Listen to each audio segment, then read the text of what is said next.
Silvia, we cannot hear you. I'm sorry. Now, yeah? Okay. So in this presentation, I'm going to discuss how women and pregnant people crossing national borders to access abortion care from countries where abortion is legal in Europe experience the gestational age limits established by the laws in their countries of residence, drawing on findings from a 6-year project funded by the European Research Council. As I said, I'm Silvia Di Sordo. I'm an anthropologist and associate professor at the University of Barcelona, and I have been the principal investigator on this study. I have prepared this presentation with Joanna Mishtal, professor of anthropology from the University of Central Florida, who has been a senior researcher on this project, and Giulia Zanini, also anthropologist who has worked on the project as postdoctoral fellow and has been responsible for data collection and analysis in the UK. Ann-Katrin Ziegler, who is not mentioned as a co-author here, also did data collection and analysis in the Netherlands. Joanna is here. I don't know about Giulia, but they may be able also to answer your comments and questions in the end if you have had. And then next slide. Thank you. So when we started this project, there were only a few available data on cross-border travel for abortion care from countries with legal abortion in Europe. According to publicly available data, over 3,800 non-Dutch and non-British residents from countries where abortion is legal sought abortion care in the Netherlands and England between 2017 and 2018. We then decided to explore in depth this phenomenon by a large multidisciplinary mixed methods study, focusing on women and pregnant people traveling cross-border, particularly from countries where abortion is legal. Our study proposal was funded by the ERC and has been hosted by the University of Barcelona from October 2016 to August 2022. We have used self-administered surveys and interviews to collect data in abortion clinics in 3 main destination countries of cross-border travel for abortion care, the Netherlands, the UK, and Spain, with pregnant people over 18 years of age who traveled there to have an abortion. Data collection on cross-border travel for abortion care was completed in April 2019. The main origin countries of our participants were Germany, France, Italy, and Belgium. So in this presentation, I will first briefly discuss how abortion and GA limits are framed in the abortion legislations of Western European countries, and I will then discuss the perspectives of women and pregnant people traveling cross-border to seek abortion care from countries with legal abortion on these limits, GA limits, and on abortion legislations more broadly. Next slide. So all the Western European countries involved in our project where abortion is currently legal on broad grounds or on women's requests are highlighted in green on the homepage of our project's website, darker in the case of countries with more restrictive laws.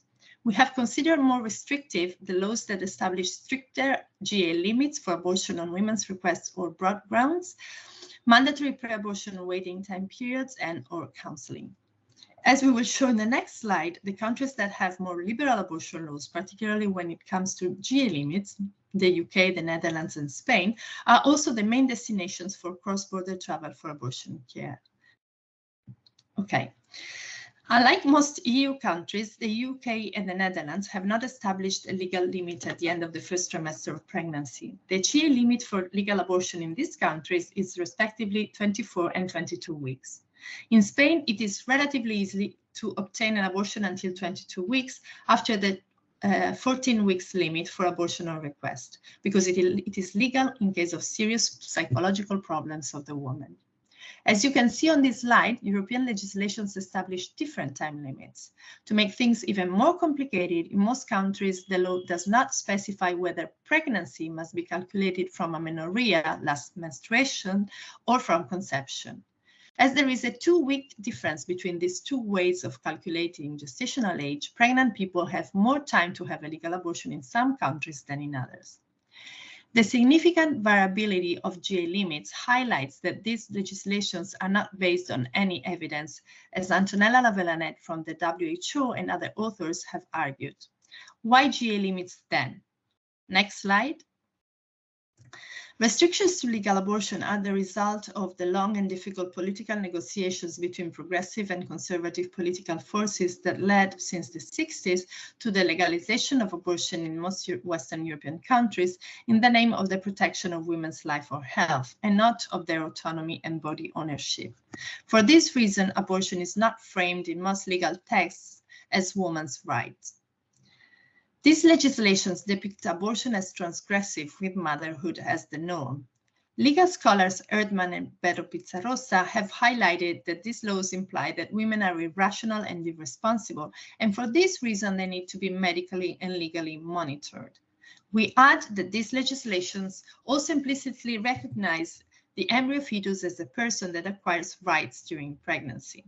In fact, some legislations, like the Italian and the French laws, respectively from 1978 and 75, mention in their first articles the protection or respect, I quote, of human lives since its beginning.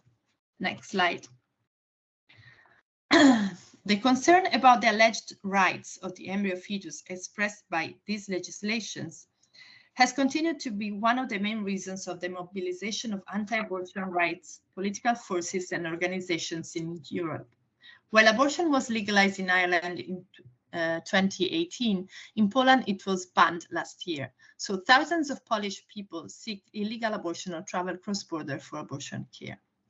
Abortion emerges in the European context as a right that isn't really recognized as such, or not always in the same way, which is why we asked our study participants how they would define it, whether they would define it as a right, and what kind of right. Reproductive rights, including abortion rights, were defined as human rights at the International Conference on Population and Development held in Cairo in 1994. Anthropologists have criticized the human rights discourse for its universalistic Eurocentric underpinnings and highlighted how they can be mobilized to serve both conservative and progressive political projects.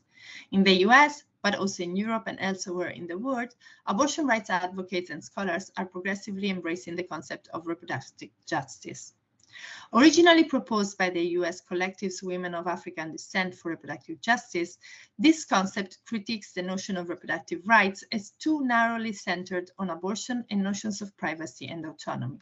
As we shall see in this presentation, the concept of reproductive justice has been very useful in the context of our analysis of the results of our study on cross-border travel for abortion care. Next slide. The majority of our interview respondents found out that they were pregnant after GA limits. However, almost a third of participants in our survey sample considered abortion before 14 weeks of amenorrhea, thus before exceeding the GA limits in France and Germany. Some Italian participants in this sample had not exceeded GA limits either. As the data collected via the interviews show, some of them were delayed by a number of barriers, and for this reason they exceeded GA limits. For instance, Veva, an Italian 47-year-old woman, mother of one, did not realize she was pregnant because she had what she defined as a false menstruation and thought she was in premenopause. And when she found out she was pregnant between 11 and 12 weeks, she had a hard time to find an abortion service in her area of residence. She explained, from the time I went there to the time I was able to find a non-objecting doctor who could see me and listen to me, another 3 weeks passed practically. Given their high rate of conscientious refusal of care in Italy, around 67% in 2019, access to reliable information about available abortion services and techniques can be difficult. Another interesting case is Steffi's. This German woman learned she was pregnant when she was over the limit, 15 weeks of gestation. After going to a family planning center for the mandatory pre-abortion counseling, she saw her gynecologist, who told her and her partner, I quote, some horror stories, how the baby is then dismembered and stuff like that. Her doctor then added that she had very limited time and referred her to a hospital, where they scanned her and told her she was beyond the limit. As she had some mental health problems, she may have qualified for an abortion for medical reasons in Germany, but she was afraid of losing more time to get the mandatory medical reports, so she traveled abroad. In her study on the temporalities of pregnancies that end with an abortion in England, Benham-Jones has shown that the legal and medical constructions of later abortions as risky from a medical perspective, and at the same time morally questionable, shape the experience of time running out of many pregnant people seeking abortion care, including some of our study participants. She also illustrates how in women's accounts, pregnancy emerges as a process that is disrupted by socio-material relations, whose temporality clashes with the temporality established by medical experts as well as by the law. Next slide. These disruptions emerge also in our study participant stories. Unlike Sveva, most interviewees found out beyond the legal GA limits that they were pregnant, mainly because of irregular periods, sometimes combined with distressful life circumstances, lack of clear pregnancy signs, and or misinformation by GPs about contraception, period, or pregnancy signs. This shows that internal bodily time and lifetime often clashes with the legal time limits established by the law and the times of health services. Like other women, Beatrice, a 36-year-old woman, had exceeded GA limits because she was having irregular menstruations, which were the results of the difficult emotional period that she was passing through due to her separation from her husband. Beatrice highlighted that, I quote, "the first difficulty is time," and said that the Italian abortion law had been, I quote her, "absolutely impeding to what I had to preserve, which was the right of a girl who already exists, who is 7-year-old, and for whom I'm fighting for foster care, which is the right for serenity for a mother who, however, has to make a rather difficult decision in itself." Next slide. Another interviewee, Julia, a German woman, said when she was asked why she had exceeded GA limits, "I had absolutely no symptoms. I thought I had digestive problems, literally."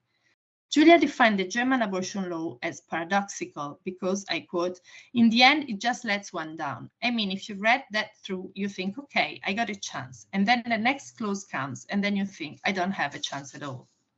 The main problem with abortion legislations raised by our interviewees, regardless of their country of residence, was the fact that they do not favor the evaluation of each individual case and impose time restrictions, forcing people to make quick, sometimes difficult decisions. Many interview respondents, particularly those in relationships or with children like Beatrice, emphasized the importance of considering the well-being of their families and particularly their living children as well as their future eventual children and the beneficial effect of abortion on them. When asked what she thought of the abortion law in her country, Germany, Anna, for instance, said, referring to single women in particular, "A lot of women already have children they can't take care of. Yes, children that already have a horrible childhood. Maybe they are not even loved because they were never wanted. Well, I think the law should be more personalized and open." Many of our study participants depict abortion access as a matter of reproductive justice, one which allows pregnant people to make decisions on the basis of the family and the children they want to take care of. However, as Hogarth shows in her study on young women's strategies of resistance to internalized abortion stigma in England and Wales, constructing the abortion decision as morally sound and aligning themselves with dominant gender norms by asserting their desire to act responsibly and the will to act as good mothers, for instance, can be also a way of resisting and contrasting abortion stigma. Final slide. At the same time, most of our interviewees defended the individual choice to terminate their pregnancy, women's ability to make a choice, and stressed that GA limits made this choice very difficult. Alicia, a 33-year-old French woman, mother of 2, defined abortion as, I quote, "the possibility to choose your life, the number of children that one wants, even if there has been an accident. And to me, it gave me back my freedom," actually, she added. Similarly, Shaira, a Brazilian university student who lived in France, observed, "It's something that should be more natural. And in my case, for instance, as I never wanted to have a child or so, it has been very natural. I have not suffered." As Shaira, other women, and particularly young women, underscored that they did not want to have a child and wanted instead to be able to focus on their studies and or work. Most of these women called for more liberal, homogeneous laws at the EU level, which should not limit their reproductive freedom by imposing GA limits and should grant easy, timely access to abortion care. Shaira suggested that the more homogeneous EU regulation would be beneficial. She said, If we could have, for instance, in the European Union, something regular concerning that, let's say, voila, we have the right until 24 weeks, it would be cool. Most of our interviewees would modify the law in their country of origin by extending GA limits, and one French woman was in favor of their total elimination. This is not possible, however, because EU member states can legislate autonomously regarding sexual and reproductive rights, and abortion is a highly contentious object of debate in several countries. And we get to the conclusion, last slide. We can draw some conclusions from our research on abortion access and travel in Europe. Gestational age limits for abortion on broad grounds make accessing safe abortion more difficult, delaying access to abortion, and exacerbating existing social and gender inequalities. And finally, exposing pregnant people needing an abortion to risks for their health. In fact, some may look for unsafe abortion methods, which was the case of a minority of our study participants. Pregnant people challenge the restrictions imposed by the abortion laws in their countries of residence by traveling to access abortion care across borders when they can afford to do so, and frame their right to access abortion care in terms not only of individual rights and freedom, but also of reproductive justice, calling for legal changes. More specifically, they highlight the clash between the legal time limits imposed by abortion laws and the bodily, social, and care time which mark their lives and relationships, and they defend their decision to terminate their pregnancy beyond the legal time limits, not only claiming their reproductive freedom, but also pursuing rights and well-being for their families, which prompts us to argue that the reproductive justice framework represents in a more comprehensive way the claims they make. Thank you very much. Thank you, Silvia. Just a second.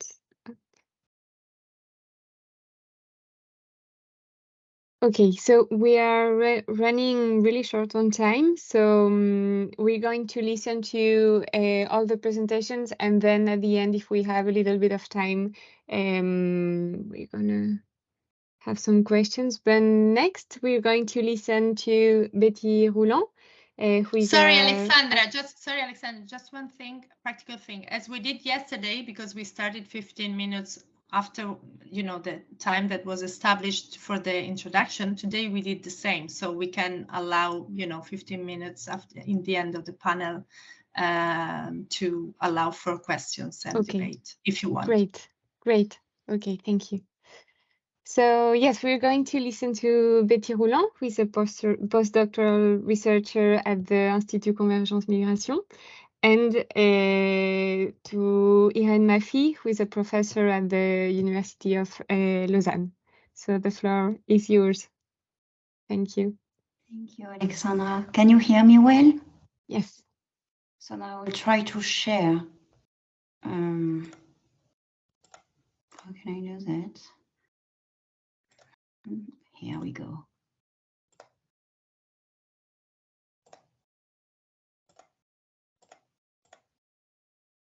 Okay, can you see well the PowerPoint?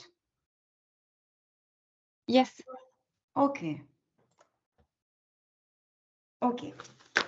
So we tried to respect the 15 minutes. So let's start. Hi, everyone. First of all, we would like Irène Maffy and I to thank the organizers for this very exciting session. And we are really pleased to present you today the findings of an exploratory project we conducted with Irène on reproductive mobilities in the Maghreb region with a special focus on Tunisia. So 15 minutes, let's start. In introduction, I would like to show what we are referring to when we talk about the Maghreb region, which is since 1989 a political entity composed of 5 countries: Algeria, Libya, Morocco, Mauritania, and Tunisia. In Arabic, the term Maghreb means Al-Jazirat al-Maghrib, that we could translate as the peninsula of the sunset or the West. It is important to specify it because the Maghreb is a political entity with geographical, socio-cultural, and historical components. Several Maghrebian patients who are seeking medically assisted procreation in Tunisia underlie those contiguities. So as you can see, Egypt is not part of it. Egypt is often considered as being part of the Mashrek, referring the eastern part of the Arab world. As a matter of fact, and beyond the interaction with neighbors country, Tunisia interacts much more with French-speaking colonial African countries than with Egypt. So our presentation is divided into 5 parts. Firstly, Irene Mafi will introduce you the context of our research as part of cross-border reproductive care in the Maghreb region research project we coordinated from 2019 to 2021. Secondly, Irene will introduce to you the context of development of medically assisted procreation in Tunisia. In a third part, we present to you the methods of research for conducting the study, and then I will present you the findings of the research and more precisely how and why it is important to contextualize reproductive mobility.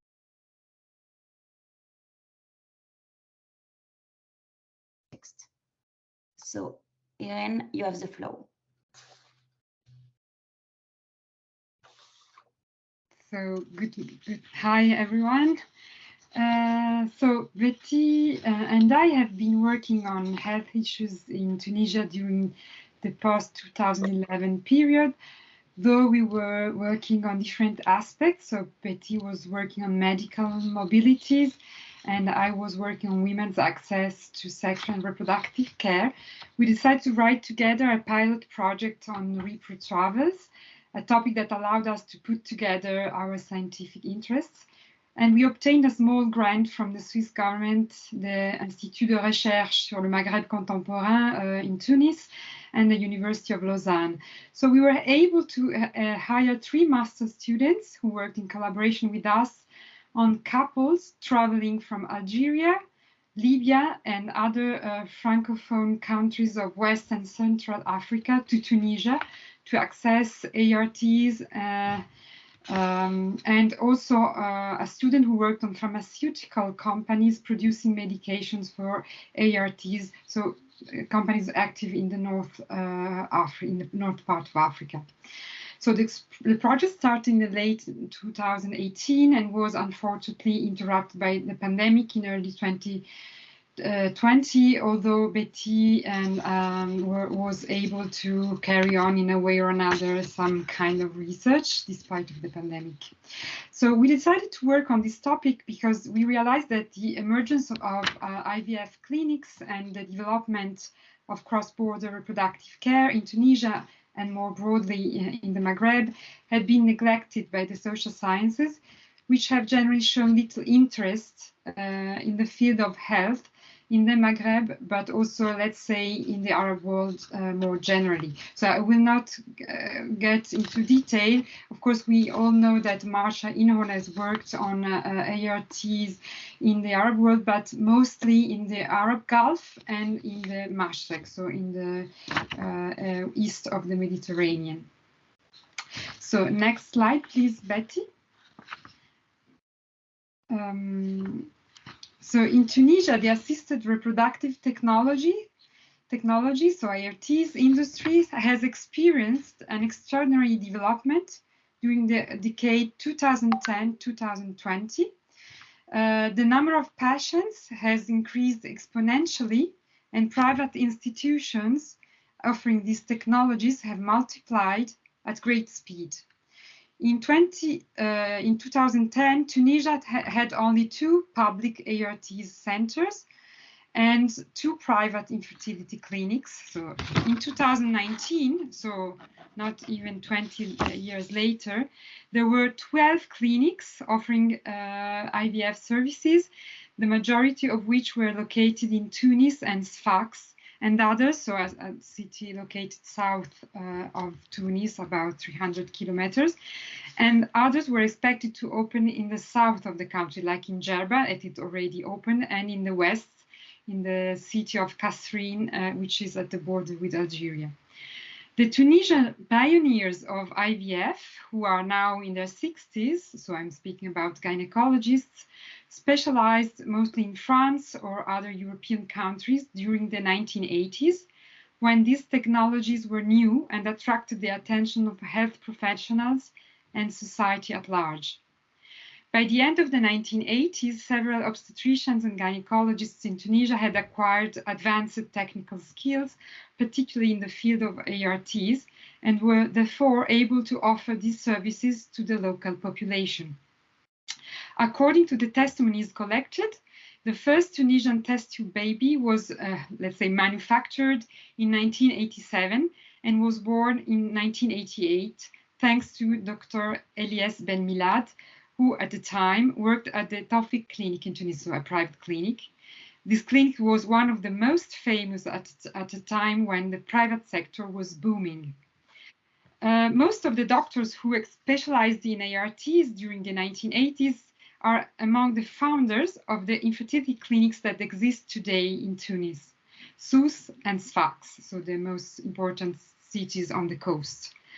Often they studied at university together. Sometimes they are childhood friends or members of the same family, and decided to create together clinics, including IVF centers. They were driven by an entrepreneurial spirit, by an interest in new biomedical technologies, and by the desire to achieve professional success.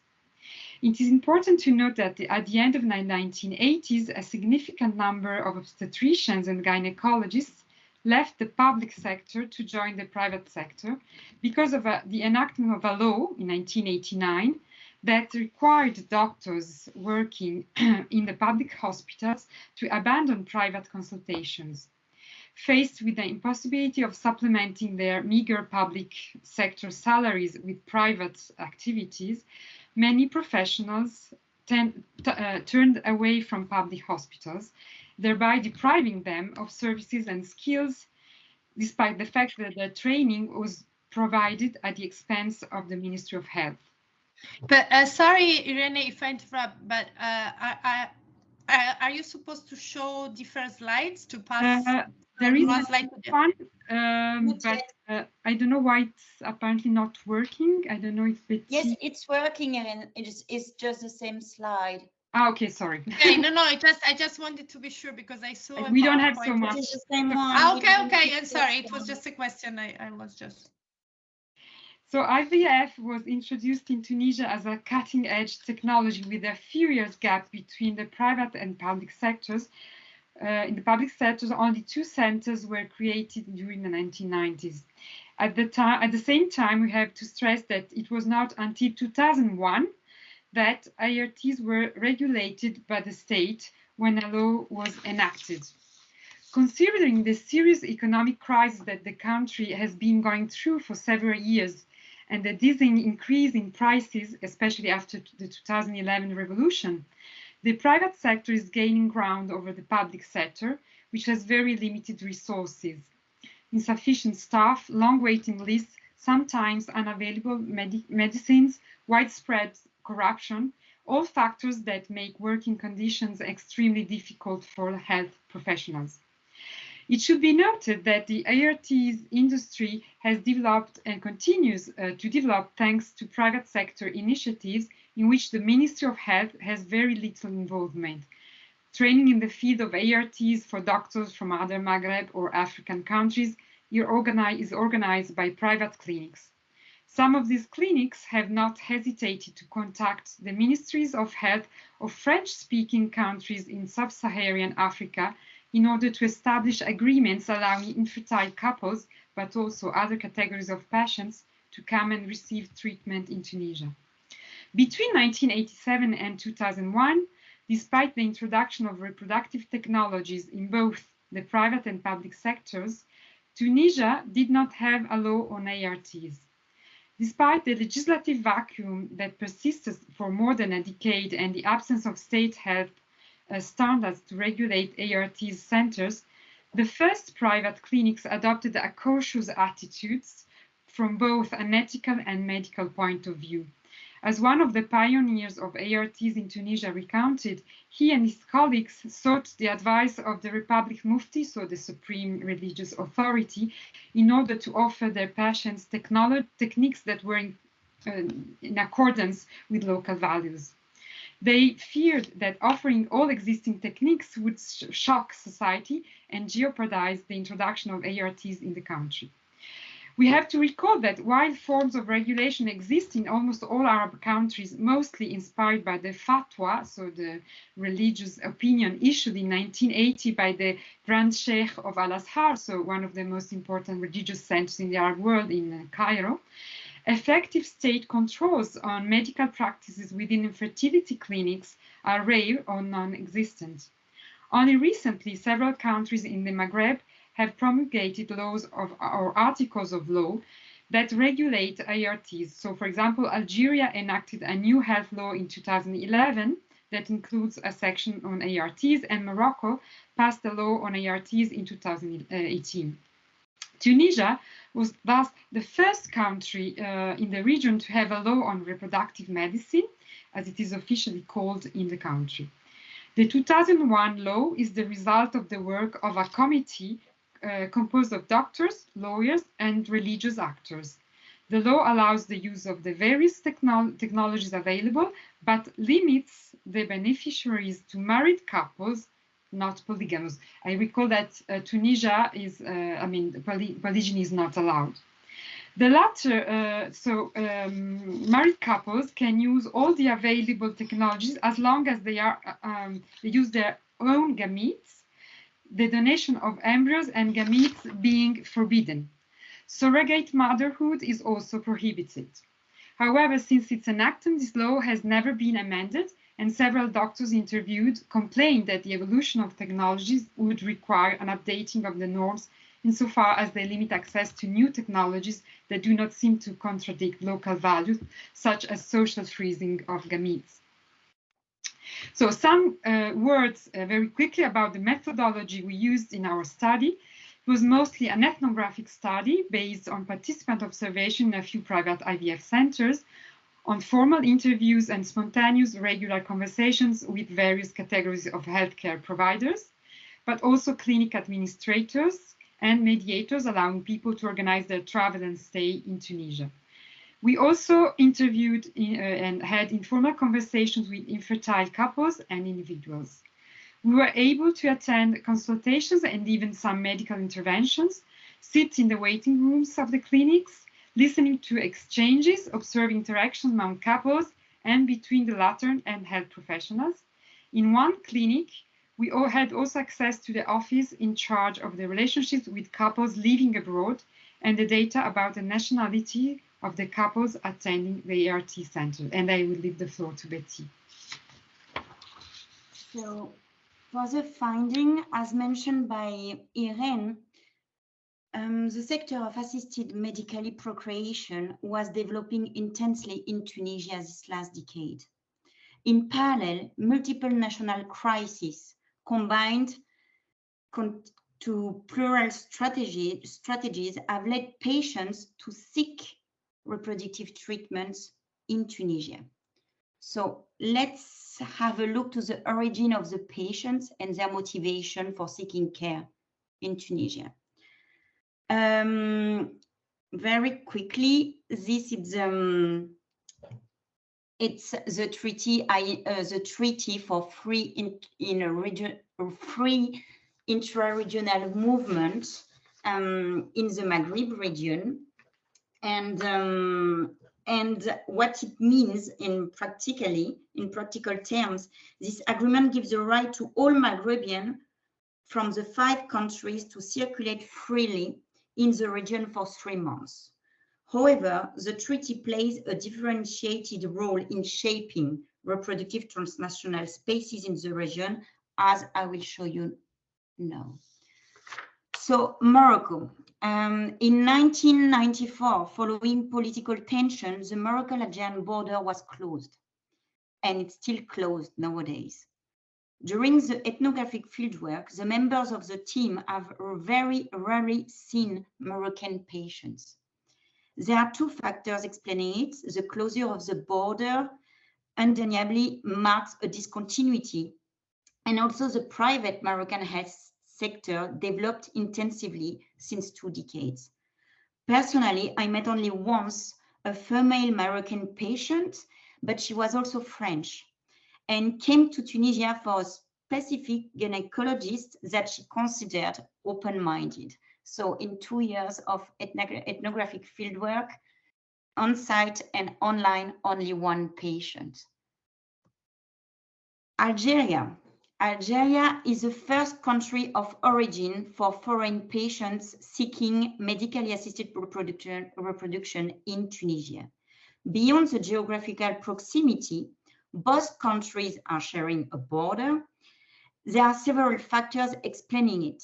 Mohamed Lamine Benayesh, who is a master student and member of the project CBRC, has shown that assisted reproductive technologies was developing alike in Tunisia at the beginning of the 90s. The civil war between the Algerian government and various Islamist groups during more than 10 years, called the Black Decade, from 1991 to 2002, provoked the shutdown of the sector. The first in vitro baby in Algeria was born in July 14, 2004. She was called Doa, and she was born by artificial insemination at the Regional Fertility Center El Mahloud in Oran. As a consequence of the civil war, the sector has fallen behind. For example, public and private infrastructures are few, waiting lists are too long, and the quality of the treatment is often questioned by the patients. On the top of that, infertility remains taboo and highly stigmatized in the region. The need of secrecy explains that infertile couple, Algerian infertile couple, go to Tunisia pretexting to go on holidays. Also, it explains the success of virtual spaces on social network where patients, mostly female, can anonymously exchange about infertility treatments. It even exists a blog about Tunisian gynecologists made by female Algerian patients. I would like to read you a citation from an Algerian male, age of 40 years, that I met in the fertility private center. He's producer of an Algerian TV show. I met him on March 2019 while I was doing ethnographic fieldwork in this fertility center in the capital of Tunis. His wife got the French nationality, but she realized the slowness of the French procedure and they decided to try in Tunisia. He said, protocols are not followed in Algeria. In Algeria, there are 6 small clinics, but they are floor buildings, not really clinics. Here, it means Tunisia, you are reassured it is clean, the staff smiles, etc. Today, if you look at the doctors in Paris, they are all North African, like in Tunisia. And also in Tunisia, no visa, no borders, and the price. In Algeria, people are considered clients, not patients. Regarding the cultural aspect in Algeria, he said that he is considered as an important. Here you can see entangled contiguities, but also the impact of the stigma, as well as the role played by perception of what is quality, cleanliness, the knowledge, and the listening of the doctor. Libya is a totally different context because Libyans are seeking private healthcare in Tunisia since decades. And until the Arab Revolution, the development of the private healthcare sector was linked to what the health professionals called the Libyan market. Obviously, following the revolution in 2011, the country was plunging into the civil war, and the resumption of fighting at the end of 2014 reinforced the therapeutic mobilities of Libyan to Tunisia. Among those mobilities, we find reproductive mobilities. During Gaddafi dictatorship, Libyans mistrust their own health system. A set of insurances permitted to Libyan patients to seek treatment in Tunisia. As a matter of fact, the different geopolitical context in Libya has always boosted the Tunisian private sector. And after 2011, while the Libyan healthcare was collapsing, the system was entirely externalized to Tunisia. Mauritania, unfortunately, the third master student was supposed to, she wanted to focus on Mauritanian patients, but at the end she changed. She changed her topic and she moved from Mauritanian patients to West African patients. So at the moment, we don't have data. We know they are also seeking reproductive treatments in Tunisia. There are few gynecologists that are very well known amongst Mauritanian patients, but we can't say much because we didn't explore it. But it's a perspective of this exploratory study. And the West African, Irene was introducing it a little bit, but it's really a new market targeting by the health professional, gynecologists who are developing plural strategies as well as collaboration. For example, training, boost campaigns, how they call it on social network, etc. So as a result of the evolving geopolitical context and national crisis, strategies developed by Tunisian health professionals as well by patients able to act and to circumvent obstacles in order to procreate, we can observe emerging transnational reproductive spaces in the Maghreb region. There are a set of contiguities facilitating those reproductive mobilities. The triad actors, strategies, geopolitical context exemplify here how spatial arrangements result from social phenomenon. So in conclusion, very quickly, so here it's a way toward a geopolitical perspective for understanding context of mobility and free circulation in the Maghreb region, that those transnational reproductive spaces need to be rescaled from the traditional vertical lens to horizontal processes in view of bottom-up, cross-border, inter, macro, regional, transnational reproductive mobilities, and it testifies of emerging therapeutic geographies at the intersection of the bioturn and the mobility turn in the region where emotions play a major role. Thank you very much for your attention, and I stop to share. Thank you. Thank you to both of you. I'm the next presenter. Just a second, I'm going to share my slides.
Okay. Can you see them? Yes. So, thank you very much for attending this panel. I'm Alexandra, for those who arrived later. I'm an anthropologist and PhD student with AFIN. And in this presentation, I will mainly focus on a topic I have been working lately, which is that of surveillance, a concept I use to study the context from which the people who cross borders from France to Spain to access reproductive treatments come. So, to say a few words about the context, Until 2022, France was one of the countries in Europe with one of the most exclusive legislations in terms of access to and practice of reproductive medicine. Reproductive treatments were conceived as a medical response to a medical problem in the field of public health, thus justifying the limitation of their access only to heterosexual couples in which the woman was under 43 years of age and who had an infertility linked to an illness or to the treatment of an illness prior to their reproductive project. This legislation was in force until 2022. The exclusion that this has meant for a large part of the population has led to French women and couples being the largest group of people undertaking cross-border reproductive travels in Europe. And as the first destination country for cross-border reproductive travel, Spain is the country to which French women and couples mainly travel. Here they have access to a much more inclusive, or more precisely, much more liberal legal framework, as everyone, if they can afford it, can access treatment, regardless of their marital status and without age limit. In France, they changed the legislation in 2022, allowing access to reproductive medicine treatments to all women, that is, single women and same-sex female couples, which was a radical change in French reproductive governance. However, in a system that was already suffering from long waiting lists due to a medical system overwhelmed by demand and a shortage of donated gametes, access to treatments has not become much easier than before, and many people are still excluded and forced to travel to access reproductive treatments. Furthermore, certain limitations remain, such as the maximum age for access to treatment, even though it has been raised to 45. I will give you an example. If the waiting list for egg donation is 5 years in certain regions, then if a person arrives at the age of 40 requesting a donation, they are already excluded.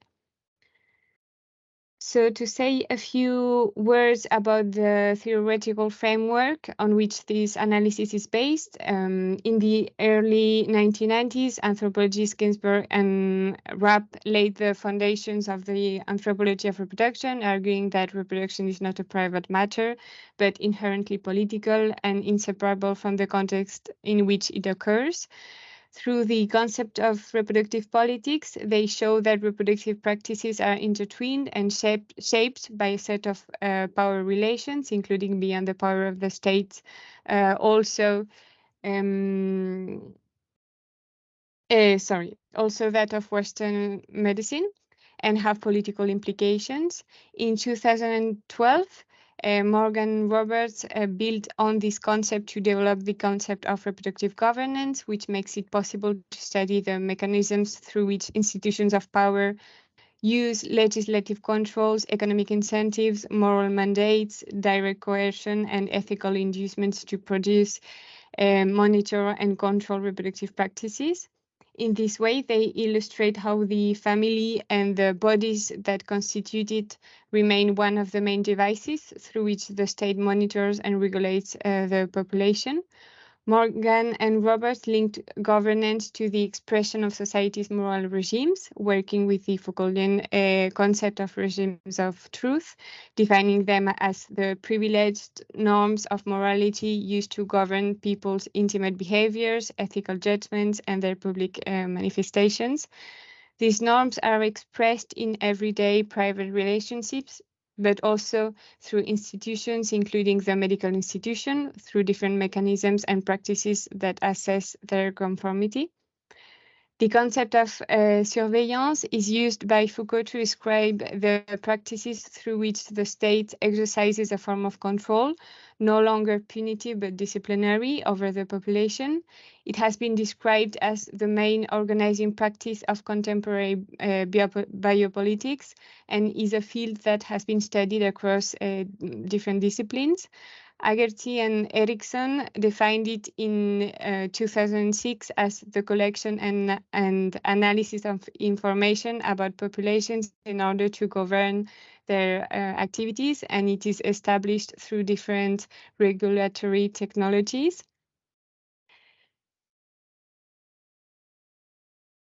In my analysis of the French context, I focus on two of the main surveillance mechanisms in the field of medically assisted reproductive health, namely autobiographical surveillance and economic surveillance.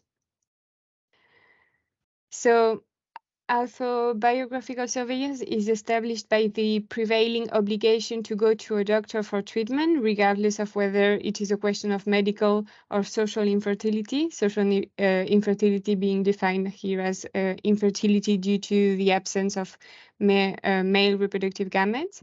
In other words, even if there is no medical reason for the request, the doctor, as the embodiment of the medical institutions on which the state places the responsibility for law enforcement, is the gatekeeper of reproductive treatments and is assigned the role of assessing the patient's request before authorizing the woman or couple to go ahead with the treatment.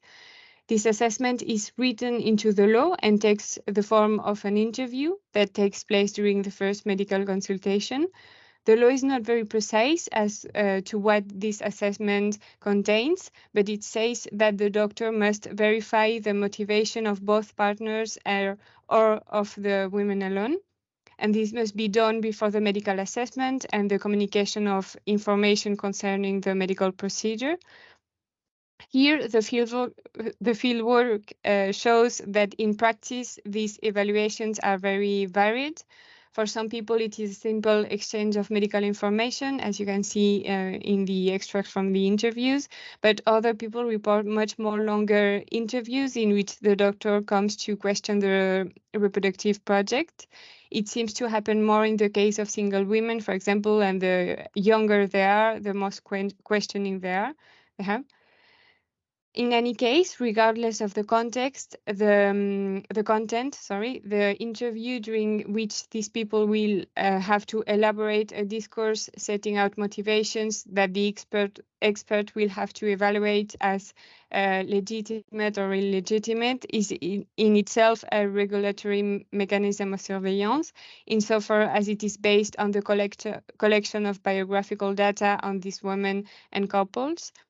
Here, the surveillance power of the state is delegated to the doctors, who will have to decide whether people, before they become patients, are fit to reproduce. This is analyzed by the French sociologist Dominique Memmi as a government by word, in which people have to produce an autobiographical narrative that will be judged, evaluated by an expert. Although it appears here in an almost naturalized form, given that it emanates from the medical institution, the judgment of what is right or wrong, legitimate or illegitimate, in terms of the appropriate conditions for having a child, seems to be based on French moral regimes. And as far as economic surveillance is concerned, I will not dwell on this point because I am running out of time, but the idea is that it is interesting to see that assisted reproductive treatments are fully reimbursed by the Social Security through the Sécurité Sociale system. Regulation is operated through financial incentives or disincentives. Although the French state guarantees the reproduction of the families, the definition of which has been broadened, that make up its society by reimbursing the full high cost of medically assisted reproduction. It only does so until the woman reaches the age of 43, whereas the law authorizes treatment until the woman reaches the age of 45, actually. In French society, where late motherhood is still highly stigmatized, the absence of financial support appears as a form of delegitimization of this type of motherhood. And finally, in relation to reproductive mobilities, the field that links us in ReproMob, I ask myself the following question: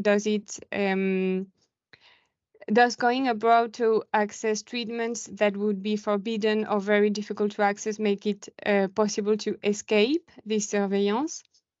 So the short answer is no, or not completely, because apart from the fact that the country of destination has its own surveillance mechanisms, the French medical system also obliges you to go in front of a doctor, because in order to access the examinations, analysis, or buy the medicines requested by the Spanish medical team, French women and couples will also have to go in front of a doctor who will decide whether to go prescribe them or not. And we see many people who have difficulty in finding a doctor who will agree to do so if he knows or she knows that these people are undergoing treatment in Spain. And beyond this, the moral evaluation of lives that is expressed through institutions also exists at the micro level among individuals. Reproductive governance is expressed through the law, through institutions, but also among ourselves.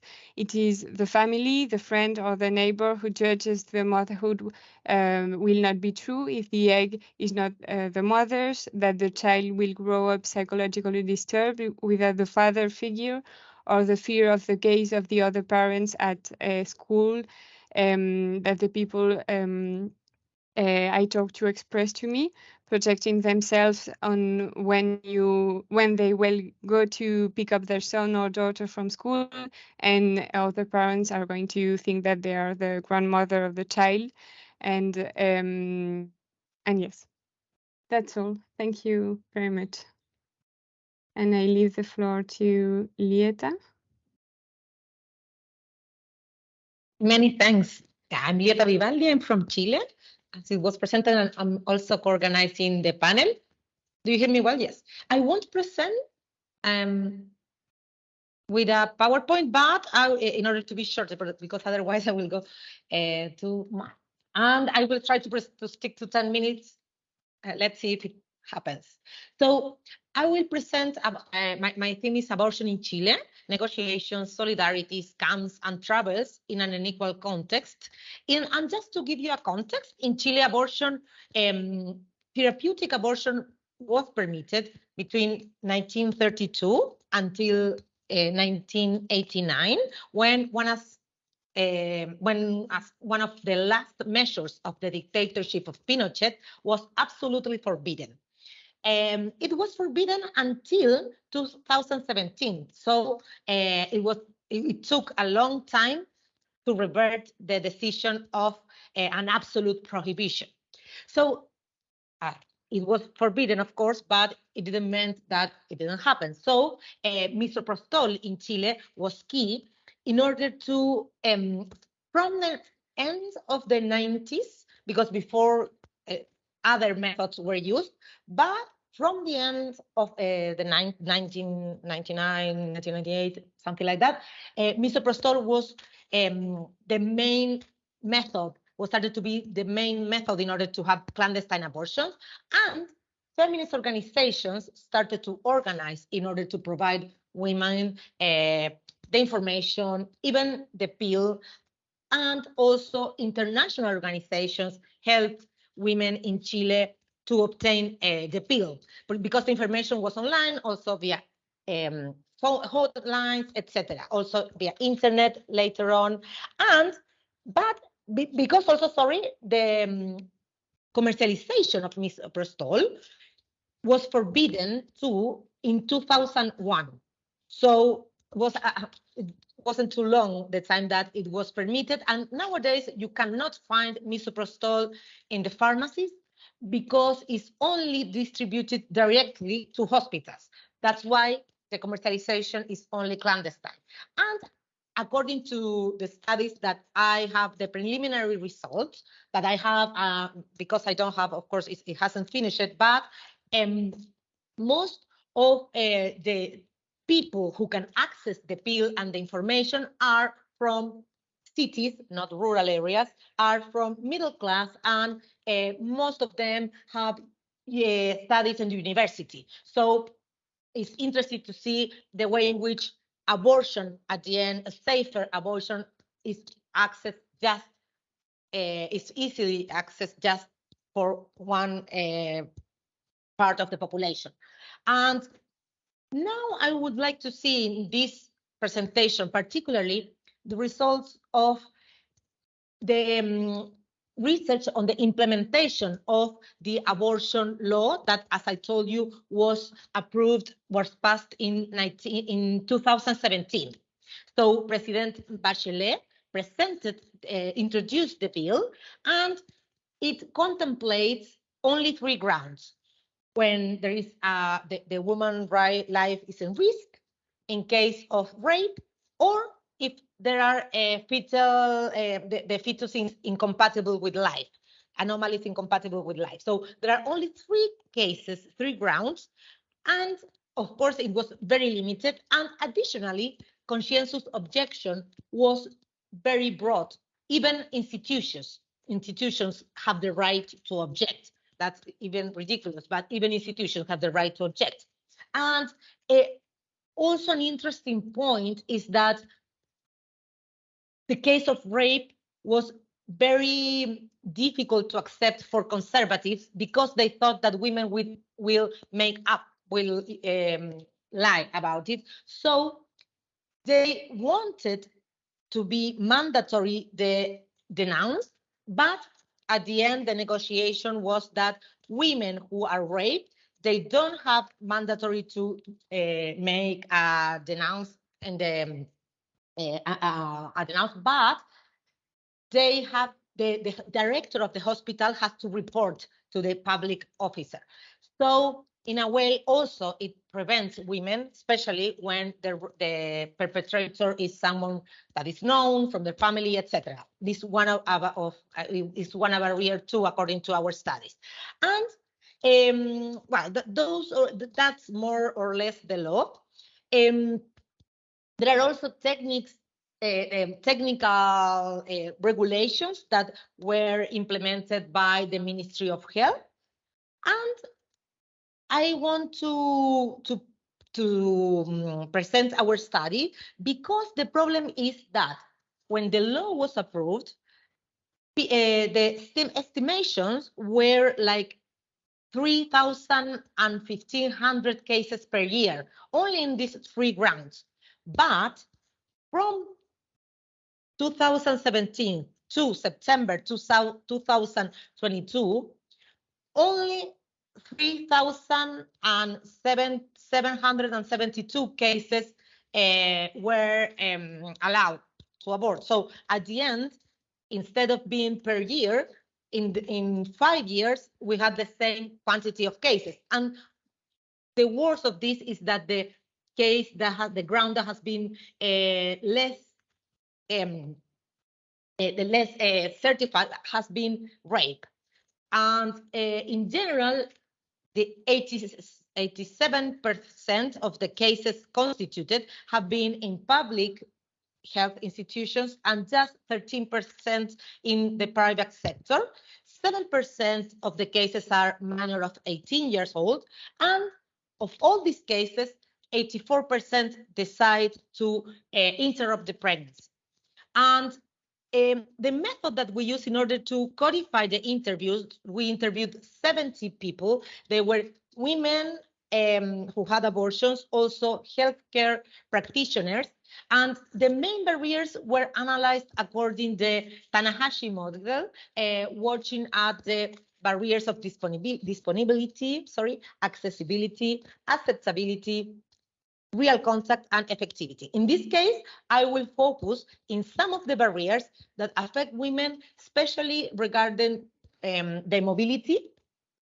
And in this case, the geography of Chile, which is, as you may know, a long country, is make it difficult to women who doesn't live in the main cities to access to abortion, even to move between among the country, and it's more difficult to constitute the ground because the ground needs to have the woman is the one who decides, but she needs to have the approval of a doctor in the case of the life risk, or 2 doctors, 2 specialized doctors in the case of fetus anomalies.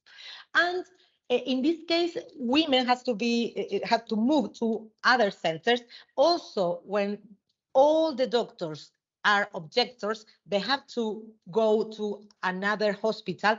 And in the cases, the extreme areas or rural areas, of course, these have been a barrier. Indeed, rurality. One of the psychologists who work with women who access to abortion, she says that women that are from rural areas, because the region is very big, and there are part of the regions that are far away from maternities.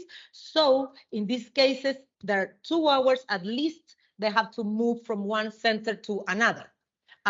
Also, in the case of fetus anomalies, the confirmation has to be in a regional hospital. And of course, this might be difficult for those women who doesn't live close to the capital of the region. And in this case, it could have been done by another doctor, but this acts as a barrier that only the doctor in the main hospital of the region is the one who can authorize the abortion. And also some of the exams have to be taken in the hospital of the capital. And additionally, in these barriers of accessibility, we can see that the time that some doctors take in order to constitute the ground also has proved to be very problematic, because they want to be sure that the ground is real. I mean, that the fetus has anomaly incompatible with life, but this can be confusing with a conscientious objection, of course, or also with the idea of not taking the decision with all the harm that this can produce for women. Also, in some of the testimony of the interviews, the woman says that the doctor insisted that it could be a miracle and the fetus can be saved. So in this way, we can see the way in which there are barriers caused by the extra requisites that are asked in order to constitute the grant.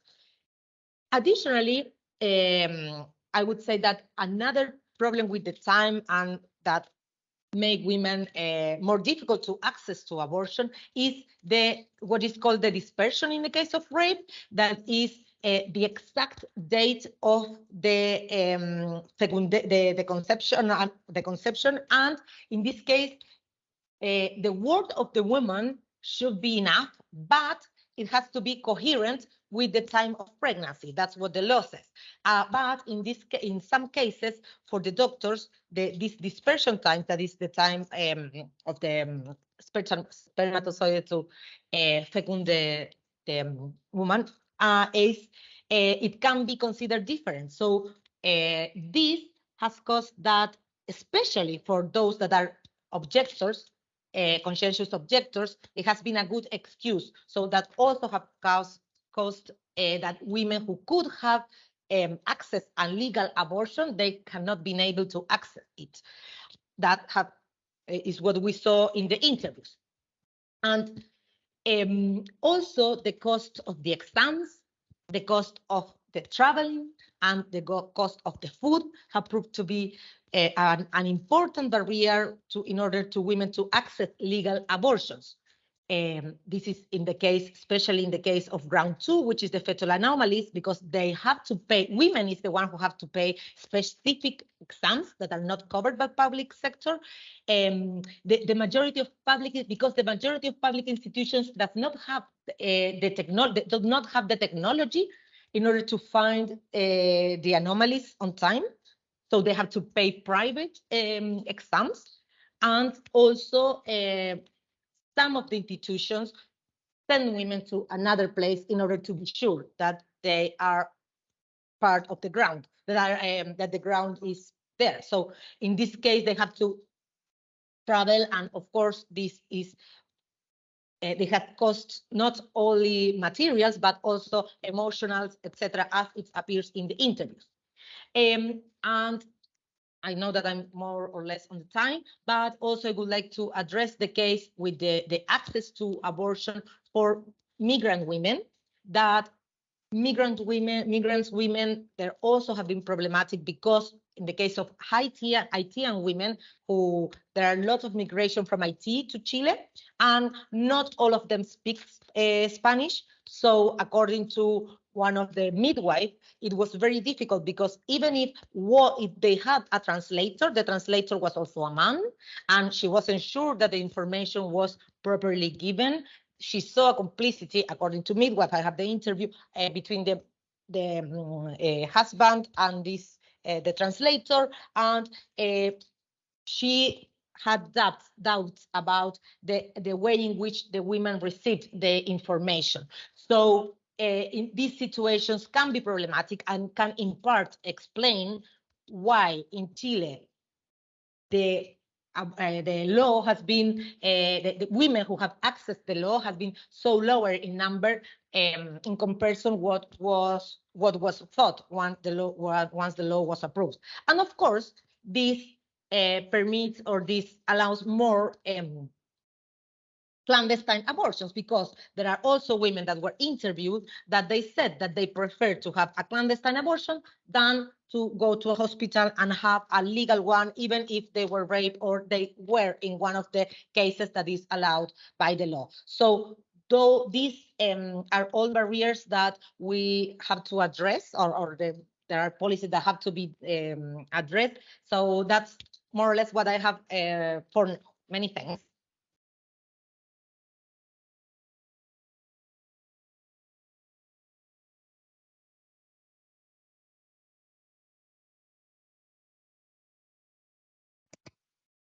Lieta and Alexandra, I don't know if you think we may open the floor for a few minutes for eventual questions or comments on all these presentations, because we started at 15 minutes sorry later. Sylvia, but my presentation is left, so it's my turn now. Oh, sorry. I just because I saw that my in the previous one program was the last one. So sorry about that. Sorry, Bruna. Okay, so if I'll share the presentation. Okay, can you see it? Yes. Can you see? Okay, can you see now the map, right? Is it changing the slides? Yes. Okay, perfect. So I am going to talk about this borderland between Mexico and US, and how this border embodies the liminoid space. So here you can see both cities where I have been doing fieldwork. Currently, I am in Tijuana, that's here, and all these green spots are the fertility clinics. And in August of 2022, I was in Ciudad Juarez doing different fieldwork, including abortion and mobility for abortion in this borderland. Okay. So US-Mexico borderlands has been constructed as an archetypical place known for its insecurity, drug trafficking, and migration, and for constituting in the public understanding the frontier between the global north and the global south. But little is known about the distinctive cultural practices of borderlands people, those who live 100 kilometers up and down of the border itself.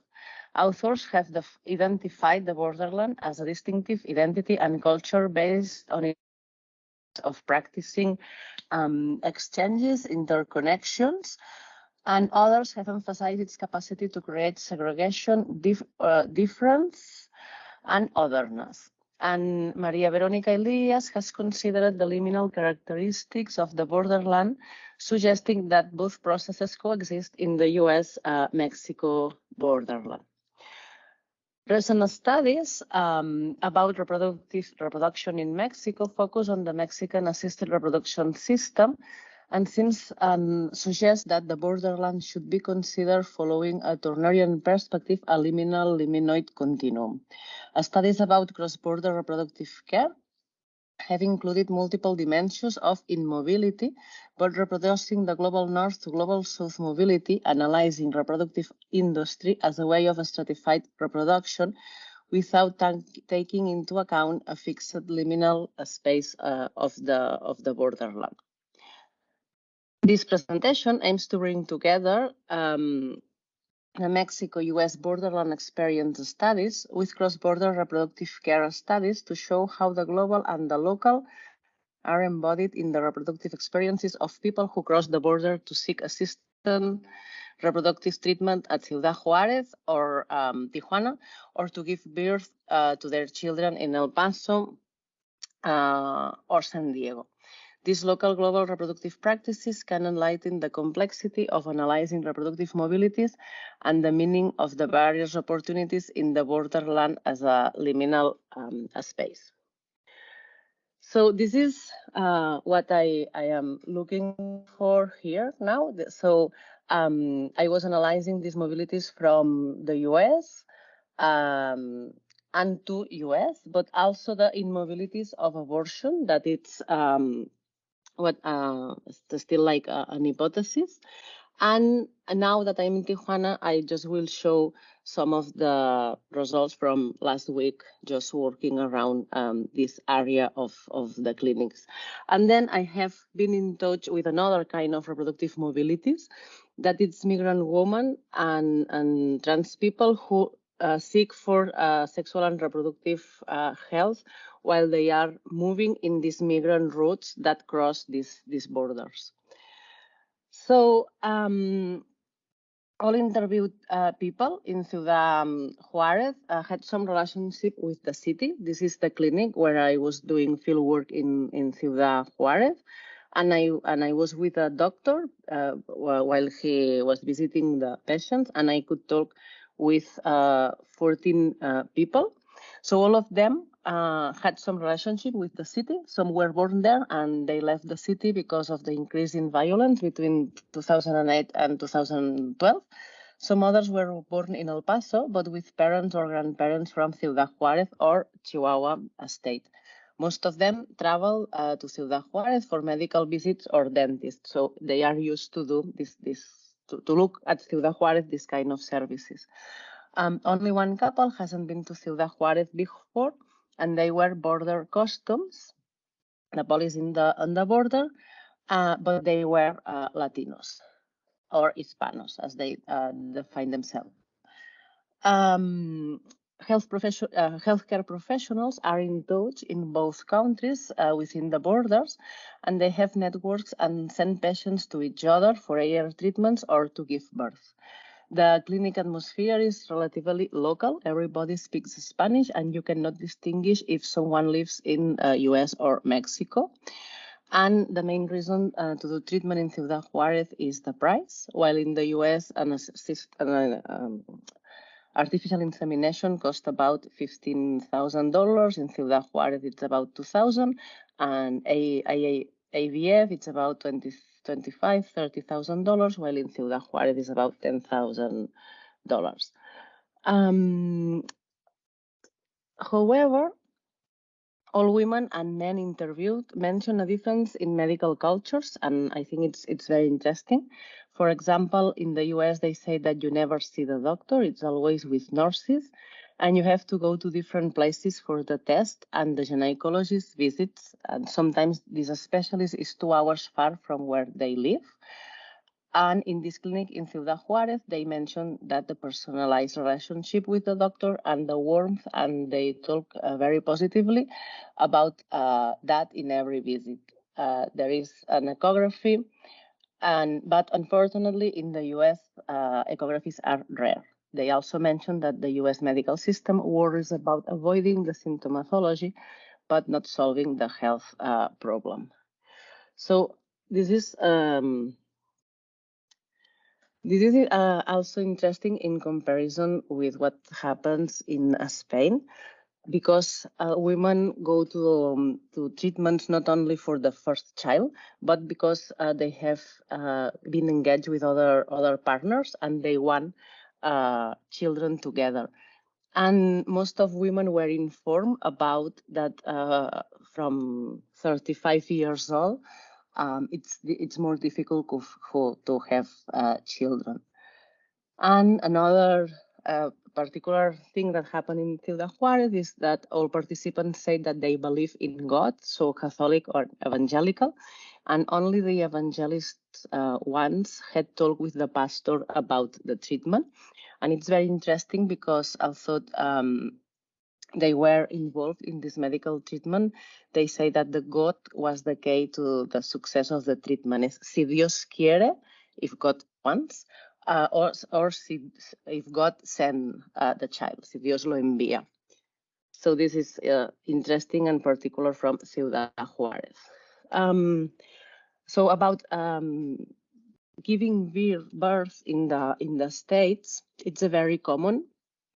It's something that you can talk with everyone in Ciudad Juarez, Uber drivers or whoever, and everybody knows someone or they themselves have go to El Paso to give birth. And it's very interesting because it's about $5,000, the cost of it, and they plan all the pregnancy thinking about giving birth there. So they know that if they cross the border with a big belly, they could have problems. That means that the border custom is going to ask questions. A way to avoid these specific questions is to show that you are paying for the hospital. If you have the bills, you won't have any problem crossing. And the second tip is don't ask about public help. After giving birth, a social worker visits the hospital explaining all the public services children have in Texas, for example, some formula, and women reject this financial help as a way to demonstrate that they don't come to El Paso to take advantage of the US citizens' taxes. Then after 2 or 3 days, they return to Ciudad Juarez, coming back to El Paso to vaccinate the baby. The idea is to be part of the US health system with the idea of studying secondary school in El Paso. So families pay for private bilingual schools in Ciudad Juarez for the kids to learn English during primary school and could be able to arrive at secondary school with the linguistic skills. So this is a life project, the opportunity to give birth in El Paso. What happens with abortion? Abortion was decriminalized in 2021, and these are the red ones are the states where abortion is legal until the 12 weeks. So in Tijuana, that it's here, it is legal until the 12 weeks, but in Chihuahua, this is Ciudad Juarez, it's decriminalized, but not legal. So this is an important difference between the two cities. And then in Texas, it was penalized in August 2022. So what I saw in last August, is that in Ciudad Juarez, there were individual abortion accompagners and the importance of technology. So most of them use WhatsApp or Telegram or this kind of messaging to take care of women while using misoprostol. And there are some collectivas, feminist groups, who explain how to do this, and a lot of members of these collectivas are the ones who take care of women going through an abortion. And Maria Verde is in the city of Chihuahua, that is the capital of the state, and perhaps it's the more international organization because it's in touch with different national, international feminist groups. And the interesting point is that they don't have contact with activists in Texas. At least I haven't found any relationship between the two countries or any network to contact both countries in this border, because misoprostol you can buy it in the pharmacies, and on Monday there is a discount of any drug that you can buy. And it was difficult for me to have access to interview some people from Planned Parenthood in Texas because they were very aware. And I thought I had some contacts and I could go there from someone. They don't access to be interviewed. So it's quite difficult the situation, especially in Texas. And what has happened in Tijuana, if I have 2 minutes just to explain the prospective fieldwork that I was doing this week and last week. This is the Zona El Rio. It's where all the fertility clinics are based. So if you, this image is this one, but it means that all the clinics are in 2 streets, basically. So this is the medical area, and these are different important clinics. This one is Ingenes, that it's very particular one, and everything is thought to receive this medical tourism, and it's the word that they use. You see here they are building a new building, and it's advertised as a health district. It's not only reproductive tourism, it's medical tourism in general. And this is the Ingenes map, where you can find it in their website. So you can see that they have different offices in the States, and the green ones are the ones who have the laboratories, so they can do the process. But I had the opportunity to talk with one of the gynecologists of this clinic, and he explained me that people come from Florida to Tijuana on holiday, and they do their treatments. Or we can organize a trip to Cancun while they are doing their fertility treatment. So I think that, as particularly here in Tijuana, perhaps we have to use medical tourism again. So I have to check everything. It's just a prospective field work. So what happens with abortion? That I was looking for fertility clinics, but I found a demonstration of pro-life people. So I went there and asked them about where are the abortion clinics. And when they told me that they are around this area, they showed me 3 clinics in the same area, in the same building of one of the fertility clinics. And the point is that they cannot scratch women because they don't know who is going to do this abortion treatment. So this is a safe place for women.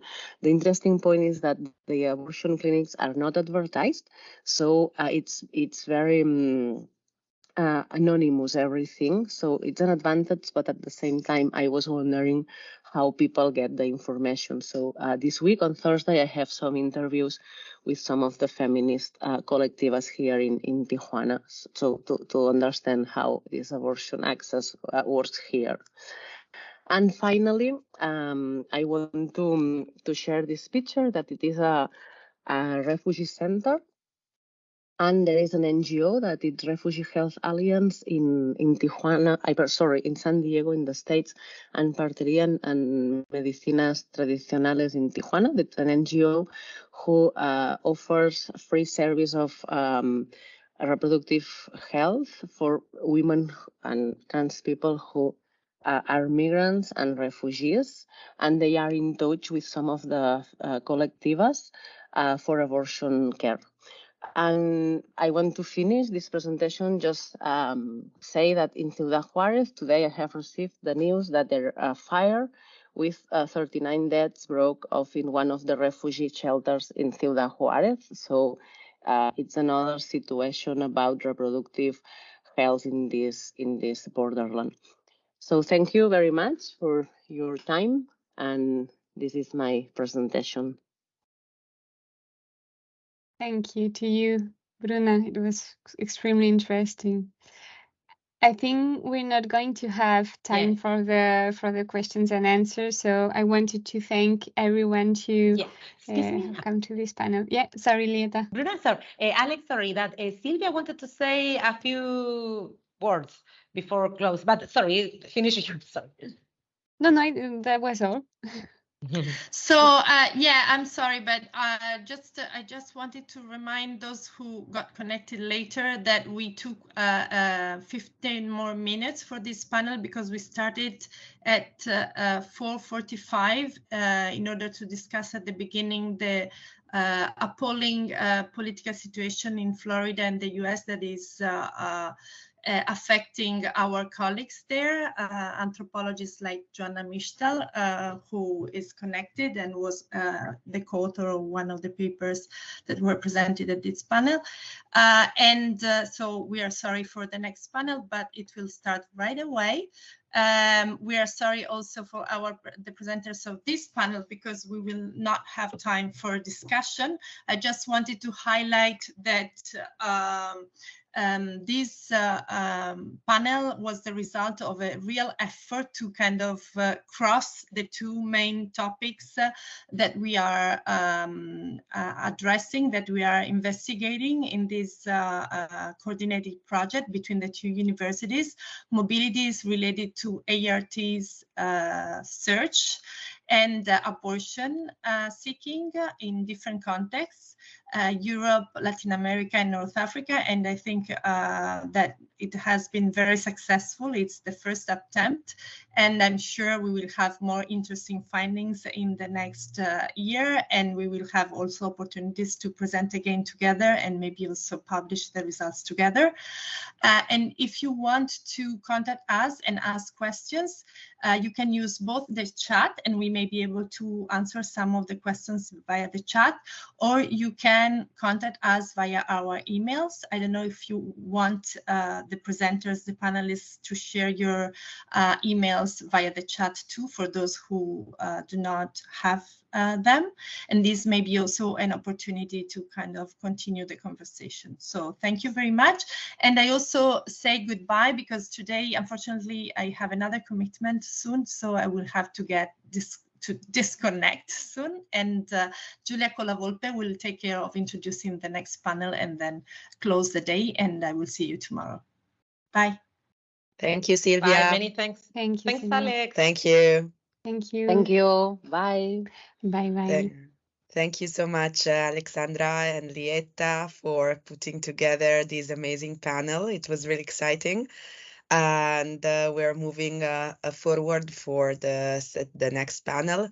I may even swap to Spanish. Consuelo y Rosana, ¿queréis hacer panel en castellano o en inglés? Hola, Rosana. Hola. Hola. Hola, buenas tardes. Hola. Sí, en castellano, por favor. Vale, Ya perfecto. lo comentamos, sí. Gracias. Perfecto. Muchas Perfecto. gracias. De nada, es lo mínimo. Entonces, damos la bienvenida a la profesora Consuelo Álvarez Plaza y a la profesora Rosana Machín, respectivamente de la Universidad Complutense de Madrid y de la Universidad de Sao Paulo. Perdón por mi horrible pronunciación en portugués. El panel número 4, el título es Movilidades de ovocitos con cambios de rutas desde España a Brasil. Un tema súper fascinante para vosotras, todo para vosotras. Bueno, muchas gracias. Voy a De hacer nada. una pequeña presentación de lo que proponemos con este panel. Vamos a hablar efectivamente de movilidades de ovocitos con cambios de rutas desde España a Brasil, y el propósito es mostrar los flujos reproductivos de ovocitos desde Europa que parecen tener cambios de rutas erráticas saliendo de España, pasan por otros países. ¿Me oís? ¿Perdón? Sí, pasan por otros países europeos donde son almacenados antes de finalizar en Brasil. En este panel somos 4 investigadores que estamos trabajando conjuntamente estos aspectos de las movilidades de ovocitos. Entonces, cada uno de nosotros va a presentar un aspecto, pero en realidad se debe ver todo como una unidad. Si os parece, no me entretengo mucho más para dar lugar a que empiecen a hablar los compañeros. Vamos a seguir la ruta de los ovocitos, es decir, va a empezar hablando primero Rosana, y Rosana nos dirá cómo surgió esta investigación y cuáles eran las cuestiones, las preguntas de investigación que nos empezaron a preocupar para poder llevar a cabo este trabajo. A continuación, vamos a Europa y en Europa empezar hablando más con los procesos legislativos de España y de otros países que nos interesa mostraros para que veáis la ruta, y además de la Unión Europea. Después iré yo para trabajar un poco el tema del transporte de estas mercancías, de estos gametos, y vamos a hablar del tipo de transporte, de cómo, de los servicios de mensajería, etc. Y finalizaremos en Brasil, es decir, que vamos a intentar hacer un circuito y en Brasil nos hablará ya nuestro compañero Fabio, que bueno, os iré presentando según vayamos hablando. Entonces, si os parece, para no perder más tiempo, tienes la palabra, Rosana, cuando quieras. Muchas gracias, Consuelo. ¿Me escuchan? Sí, perfectamente, Sí. gracias. Muchas gracias, Consuelo, y también la organización del Congreso ReproMob. Voy a iniciar compartir mi pantalla.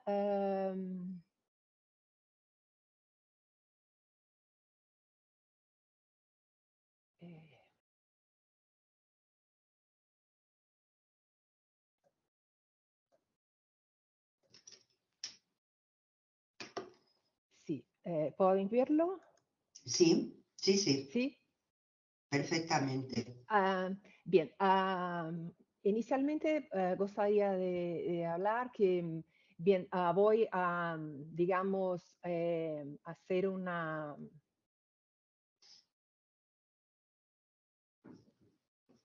¿Se observa los cambios de pantalla?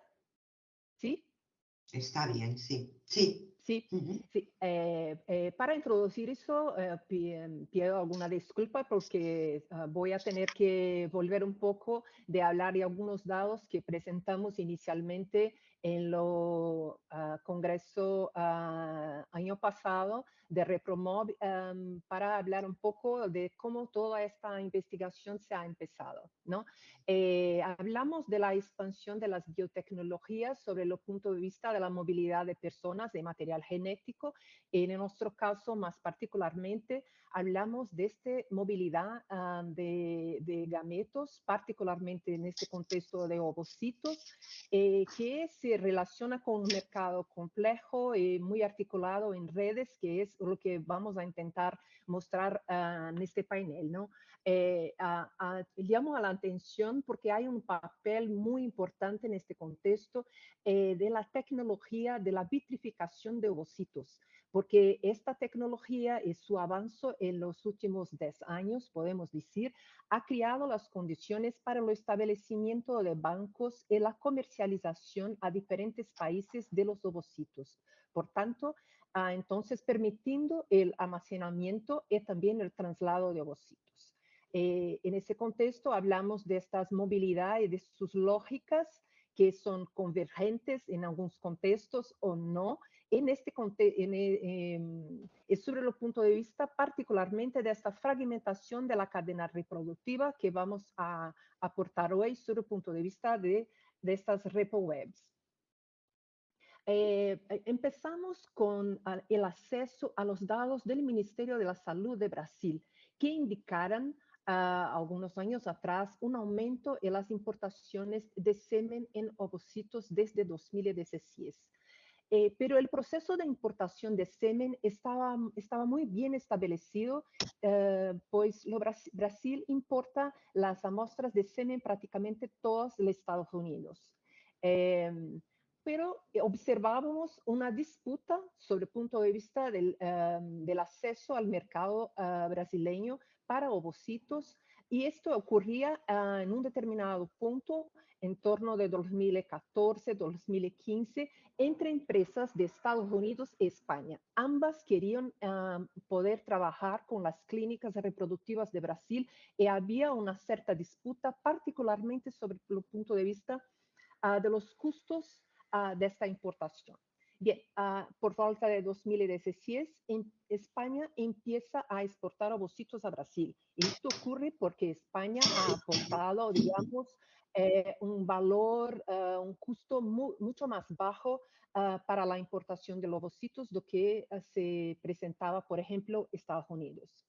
En ese sentido, las informaciones que teníamos de los listados del Ministerio de la Salud, de todos los procesos de importaciones de ovocitos, nos hablaban de un contexto de fragmentación de una cadena reproductiva, sobre el punto de vista que los ovocitos circulaban por Europa antes de llegar a Brasil. A partir de este contexto, desenvolvemos en los últimos años o que aportamos ahora en este panel.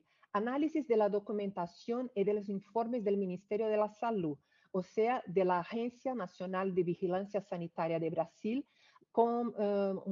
Hicimos un análisis de los listados de autorizaciones de importaciones de ovocitos para Brasil. Estas autorizaciones tenían nombre de las empresas, circuitos, digamos, de la ruta que estos ovocitos han corrido por Europa.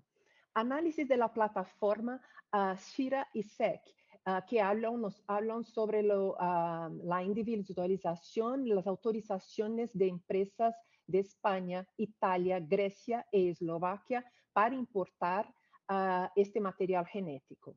Análisis de legislación de la Unión Europea, de España, Grecia, Italia, Brasil y Eslovaquia. Observación en clínicas reproductivas en España, particularmente en los laboratorios, mirando la documentación y los protocolos necesarios para el tránsito de las muestras de ovocitos y los traslados de estas muestras, de qué forma se ocurrían. Entrevistas con informantes claves. Estos informantes realizamos 20 entrevistas que fueron a abogados, médicos, embriólogos, también transportistas, tanto en Brasil como en España. Así, recordando en parte una información que estamos trabajando algún tiempo, para tener una idea, Brasil responde y produce cerca del 40% de los nacimientos por técnicas de reproducción asistida en toda América Latina. No existe una ley específica de reproducción asistida, más regulaciones médicas y un control sanitario de las prácticas por parte del Ministerio de la Salud. Y más adelante Fabio va a hablar en mayores detalles sobre esto. Dada la ampliación de los interesados, el Ministerio de la Salud en Brasil autoriza la importación de gametas desde 2011. Las importaciones eran acordadas directamente entre los bancos de gametas extranjeros por una clínica brasileña interesada, pero en función de esta discusión y de este contexto de circulación de ovocitos por varios países, en febrero de 2023, este año, han producido una nueva regulación creando la figura jurídica de una empresa importadora que es la responsable por cumplir todas las prácticas legales, administrativas y sanitarias. Bien, las principales rutas de importaciones de ovocitos. Como podemos ver en este mapa, las primeras importaciones venían de Ucrania, que por razones muy claras no ocurren más. Después era posible ver a partir de 2016 una ruta que salía de España por Grecia. Salía de España, pasaba por Grecia hasta llegar a Brasil. Después esta ruta es colocada al lado y empieza a funcionar, digamos, esta ruta que pasa por Italia. O sea, sale de España, pasa por Italia y después llega a Brasil. Esta segunda ruta ha sido también abolida y empezaron a realizar una ruta por parte de Eslovaquia. O sea, los ovocitos salen de España, pasan por Eslovaquia y llegan a Brasil. Pero lo que ocurre es que a partir de 2021, 2022, esta ruta por Europa se cierra y empieza a tener mucho más fuerza esta ruta de importaciones de ovocitos por parte de Argentina, que es lo que ocurre en este momento. Bien, ¿qué podemos hablar de este tránsito por diferentes países? Bien, cuando empiezan esas importaciones, la 86% cerca de las importaciones venían de una empresa de España, pero ella indicaba que en realidad procedían de su sucursal en Grecia. Posteriormente, utilizan la sucursal de esta misma empresa en Italia y después, como ha apuntado, en Eslovaquia. O que me parece interesante que ha traído dos verbatins de dos profesionales de salud, en este caso de Brasil, que han hablado cómo explicar este proceso de cambios de rutas por este periodo en Brasil. Bien, este director de clínica, que es de una de las mayores clínicas de Brasil, habla sobre esto. Nuestra clínica no sigue este modelo de importaciones de España, ya que somos un grupo que fue comprado por una empresa española, que es una de las principales empresas de este mercado. Y tenemos una sociedad con esta empresa para eventualmente abastecer este lado de ovocitos.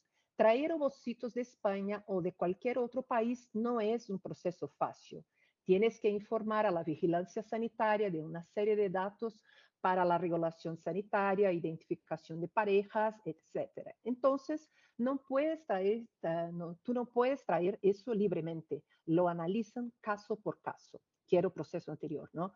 Tanto es así que a este banco español que operaba en Brasil se le impidió traer ovocitos nuevos, al menos por ahora, porque no cumplía con ciertas normas sanitarias. Estas normas eran, este grupo empezó a crear un código SEC propio porque los ovocitos de origen no lo tenían. Y después de un tiempo, a la Vigilancia Sanitaria de Brasil le descubre que estos números en verdad eran criados por lo propio banco de ovocitos, pero no venían con este ovocito de origen, digamos. Continúo el verbatim, ¿no? Lo que existe es que la legislación española no permite que los ovocitos se destinen a un mercado distinto al mercado común europeo. En cierto modo, los ovocitos españoles no pueden llegar directamente a Brasil. Encontraron algunos subterfugios. El caso de esta empresa importadora llegó a través de Grecia. En nuestro caso es vía Dinamarca, que es menos exigente que vía España. Nunca viene directamente aquí al Brasil, los ovocitos, ¿no? La agencia de vigilancia sanitaria de aquí, Brasil, no habla con la agencia de la España, muy difícil que suceda. De hecho, hicimos un caso de importación. Cuando por alguna razón no podemos contemplar el deseo de la pareja y todavía necesitas importar óvulos, los traemos de Estados Unidos pagando más o lo que venimos haciendo hoy, que es traerlos de Argentina. Porque el grupo también tiene una clínica en Argentina, que es parte del grupo con España. Allá todo está bien regulado. Se les puede pagar adelante, porque en Brasil no puede, ¿no? Puedes hacer un anuncio y traer el embrión de Argentina acá. Es relativamente fácil. La clínica en Argentina prefiere congelar embriones en lugar de congelar ovocitos. Enviamos el semen allí y recibimos el embrión. La ventaja de traer un embrión es que el embrión no paga impuestos, es propiedad de la pareja. El embrión es un bien de la pareja. Lo que me gustaría señalar en esta fala es que directamente nos cuenta toda esta ruta y por qué algunas salidas por Dinamarca o por Grecia pueden ser más interesantes en un determinado contexto y también de esta relación de conexión entre empresas, de compra de empresas, en este caso de compra de empresas brasileñas o de Argentina por parte de grupos españoles. Esto crea posibilidades efectivas de trabajar buscan una búsqueda de romper con algunas limitaciones, digamos, legales para este proceso. Este me parece que un aporte. Lo otro es de una embrióloga brasileña que ha importado durante mucho tiempo los ovocitos de España y sobre este punto ella habla. Durante el periodo que estuve importando, no tuve los resultados de descongelación y resultados de embarazo que esperaba en comparación con mi banco. No tuve el mismo resultado. Dejó mucho que desear. Al principio, los bancos de allí criticaban mucho mi protocolo. Decían, no estás haciendo el protocolo correcto. Pensé que no era posible. Llevo 30 años trabajando en esto y no se trataba de cuestionar su trabajo de congelación, el resultado que tenían con el mismo material en Europa. Pensé, es mi calidad que no es buena, pero tengo buenos resultados con mis procesos aquí. Con sus óvulos no tuve tajas de embarazo comparables a las que tengo aquí. Luego comencé a usar los ovocitos de Argentina y todo cambió. Los resultados cambiaron. Mi taja de embarazo acumulada con los ovocitos de Argentina es de 85%. Se hizo evidente que el transporte tenía algo a ver con esto. Así que esta embrióloga nos habla digamos, de la cualidad de los ovocitos o de los riesgos que este transporte por circulación por varios países, por avión, que es un ir y venir muy grande, los riesgos que este proceso podía causar a los ovocitos. Esta es su preocupación, este proceso. Bien, buscando concluir un poco estas informaciones iniciales sobre dónde empezó todo este proceso en Brasil y qué informaciones nuevas conseguimos de este proceso. A nosotros parece que los cambios rápidos de rutas transfronterizas parecen obedecer a necesidades de mercado de buscar alternativas ante dificultades legislativas. La búsqueda de abarateamiento de costes y la facilidad logística en el traslado. Esta situación de cambios de rutas de procedencia de los ovocitos puede preocupar por 4 razones, a nuestro ver. Asegurar la procedencia de los ovocitos, porque con tanta circulación por diferentes países, queda muy claro por dónde ha pasado. Saber qué país tiene la responsabilidad de los controles sanitarios y cómo lo hace. Puede afectar la calidad del material importado y garantizar la trazabilidad de las muestras. O sea, todo este movimiento ocurre. ¿Qué podemos hablar sobre las búsquedas, por ejemplo, futuras por origen? ¿Qué podemos decir de este proceso, no? Llama atención que los países involucrados tienen en común una legislación que protege el anonimato y no tiene un registro de donantes de gametos, de receptores y donacidos mediante tratamientos de donación de ovocitos y semen. Muchas veces hablamos que en este contexto el anonimato es como si fuera un triángulo de las Bermudas, ¿no? Que no podemos tener idea de que se pasa en muchos sitios, ¿no? Dado que los ovocitos se transportan criopreservados, los controles sanitarios solo pueden hacerse en la clínica donde se extraen, procesan y se vitrifican. Este proceso de múltiples movilidad por diferentes países indica que en nuestros estudios indican que la trazabilidad de las muestras es inexistente por parte del Estado. Indicando la fragilidad de las regulaciones, porque lo que podemos observar es que las clínicas, los bancos hacen un control de las muestras, o sea, de quién son, para quién venden, para dónde exportan esas muestras, pero lo que parece es que el control sobre el punto de vista del Estado en este momento es inexistente. Además, los subterfugios que están siendo utilizados para posibilitar la salida de ovocitos de España con su paso por diferentes países también pueden de alguna manera provocar daños en el material transportado con riesgos para aquellos que están a importarlos. Y hay algunas historias que dan nota de eso, de pérdida de una cantidad muy grande de ovocitos que fueron importados por problemas exactamente sobre el punto de vista de transporte. Bien, encerro por aquí mi participación. Muchas gracias.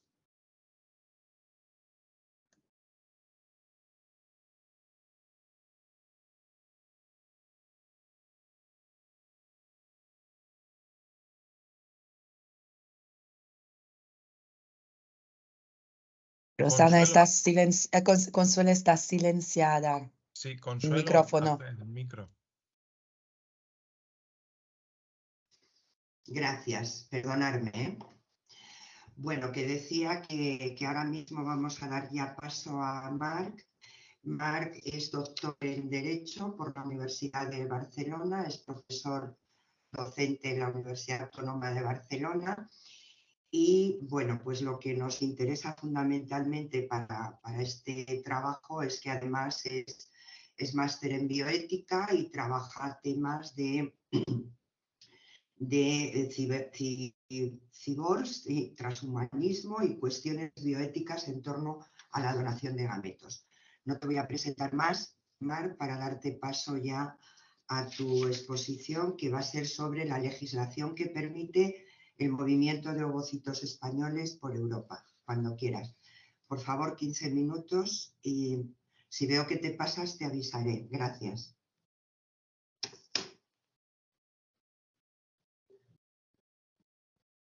Gracias, Consuelo. Voy rápidamente a compartir. No me extenderé demasiado, simplemente haré un breve apunte de la legislación. Voy a compartir. Vale, aquí está.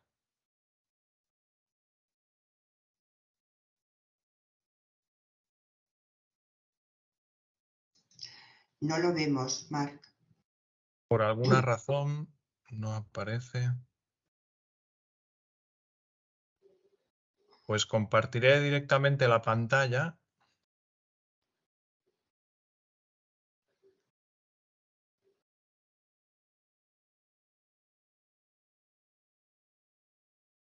Disculpad por este...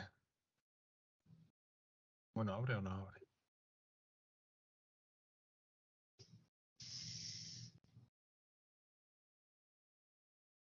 Bueno, Teams no funciona. ¿Qué? Ahora sí, gracias. ¿Sí? Ya, Marc, sí. ¿Aparece? Se ve perfectamente. Vale, bien. Ahora no me aparece a mí, por alguna razón.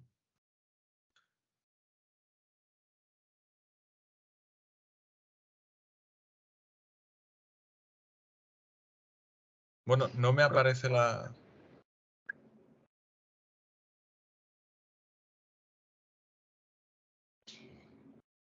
¿A ustedes les aparece? Sí, lo vemos bien además. Vale, pues nada, disculpen por esta demora, estos problemas técnicos siempre iniciales al inicio de toda presentación, siempre hay algo así. Bien, como Rosana ya ha planteado la problemática, pues yo les voy a plantear que me acompañen a dar una vuelta por Europa, básicamente. Les voy a coger de la mano y les voy a llevar de estación en estación haciendo unas paradas para plantear generalmente cómo está la regulación al respecto de importar y exportar material biológico humano.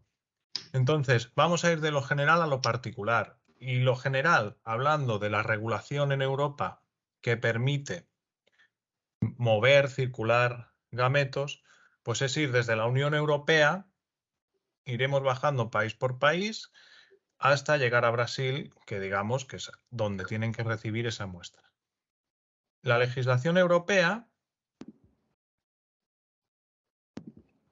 digamos que está estructurada según lo que se llaman las libertades comunitarias. Es decir, existen dentro del territorio de la Unión Europea lo que se denomina la libertad de circulación, la libertad de movimiento. Personas o capitales o servicios pueden moverse libremente dentro del territorio de la Unión Europea.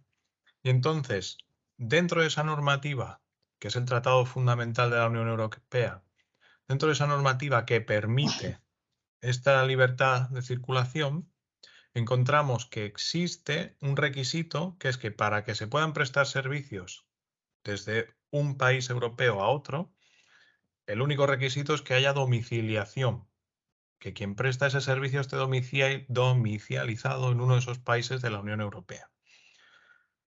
Claro, tenemos aquí un interrogante, una pregunta. ¿Qué pasa con los gametos? ¿Esto qué son bienes? ¿Son servicios? ¿Son biomateriales humanos? ¿Son capitales? ¿Qué demonios es esto? Pues para la regulación europea, los gametos son biomateriales de origen humano y de ahí que establezca unos requisitos más exigentes para que pueda haber trazabilidad.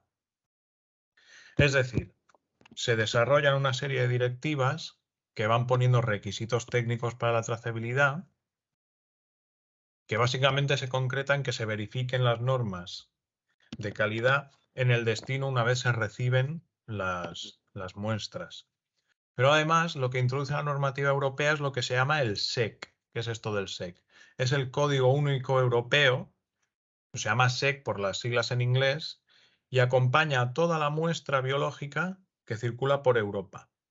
Es decir, sean gametos, sean órganos, sean tejidos, sea sangre, pues se le asigna un etiquetado que es el código SEC para que pueda salir de la clínica y circular por la Unión Europea. Esto, digamos, es el requisito a gran escala, una imagen general de lo que pide la Unión Europea. Vamos ahora a la legislación española, porque como sabemos aquí el problema está en que, dado que en España se ha, digamos, levantado la imagen de que hay gran provisión de gametos, pues claro, nos interesa saber ese proveedor, ese emisor de muestras, que dice sus normas al respecto. Lo que tenemos en España es el marco que crea la ley 14/2006, me he equivocado, aquí he puesto 2005, pero es de 2006, de técnicas de reproducción humana asistida. ¿Por qué? Porque en esa ley establece un requisito, más bien, establece un permiso, y es que las muestras que están crioconservadas requieren de una autorización para que se puedan emplear esos ovocitos. ¿En qué consiste esa autorización? Pues básicamente que haya un motivo médico para que se puedan usar, para que se puedan desplazar esas muestras. ¿Qué acompaña a toda muestra criopreservada, sean ovocitos, gametos, embriones? Pues la información embriológica, por ejemplo, que se necesita para congelar y descongelar la muestra, más la información técnica, pero sobre todo hace falta que a toda esa información se acompañe un documento que es el consentimiento informado, que se dieron esos ovocitos de manera, digamos, legal, dentro de los parámetros legales, para obtener esos biomateriales. Y además, esas muestras se debe especificar la finalidad.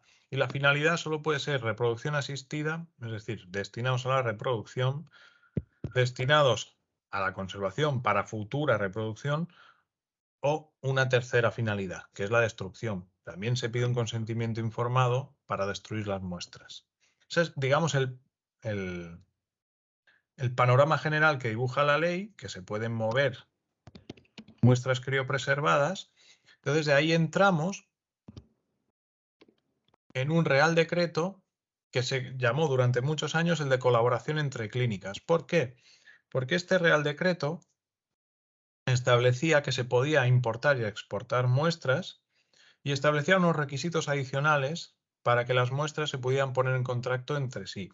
¿Cuáles son esos requisitos? Pues que hubiera realmente en los bancos, en las clínicas, gametos suficientes para poder exportar, que tampoco viene a ser esto un requisito, es lo que se llama que materialmente haya pan y no haya harina.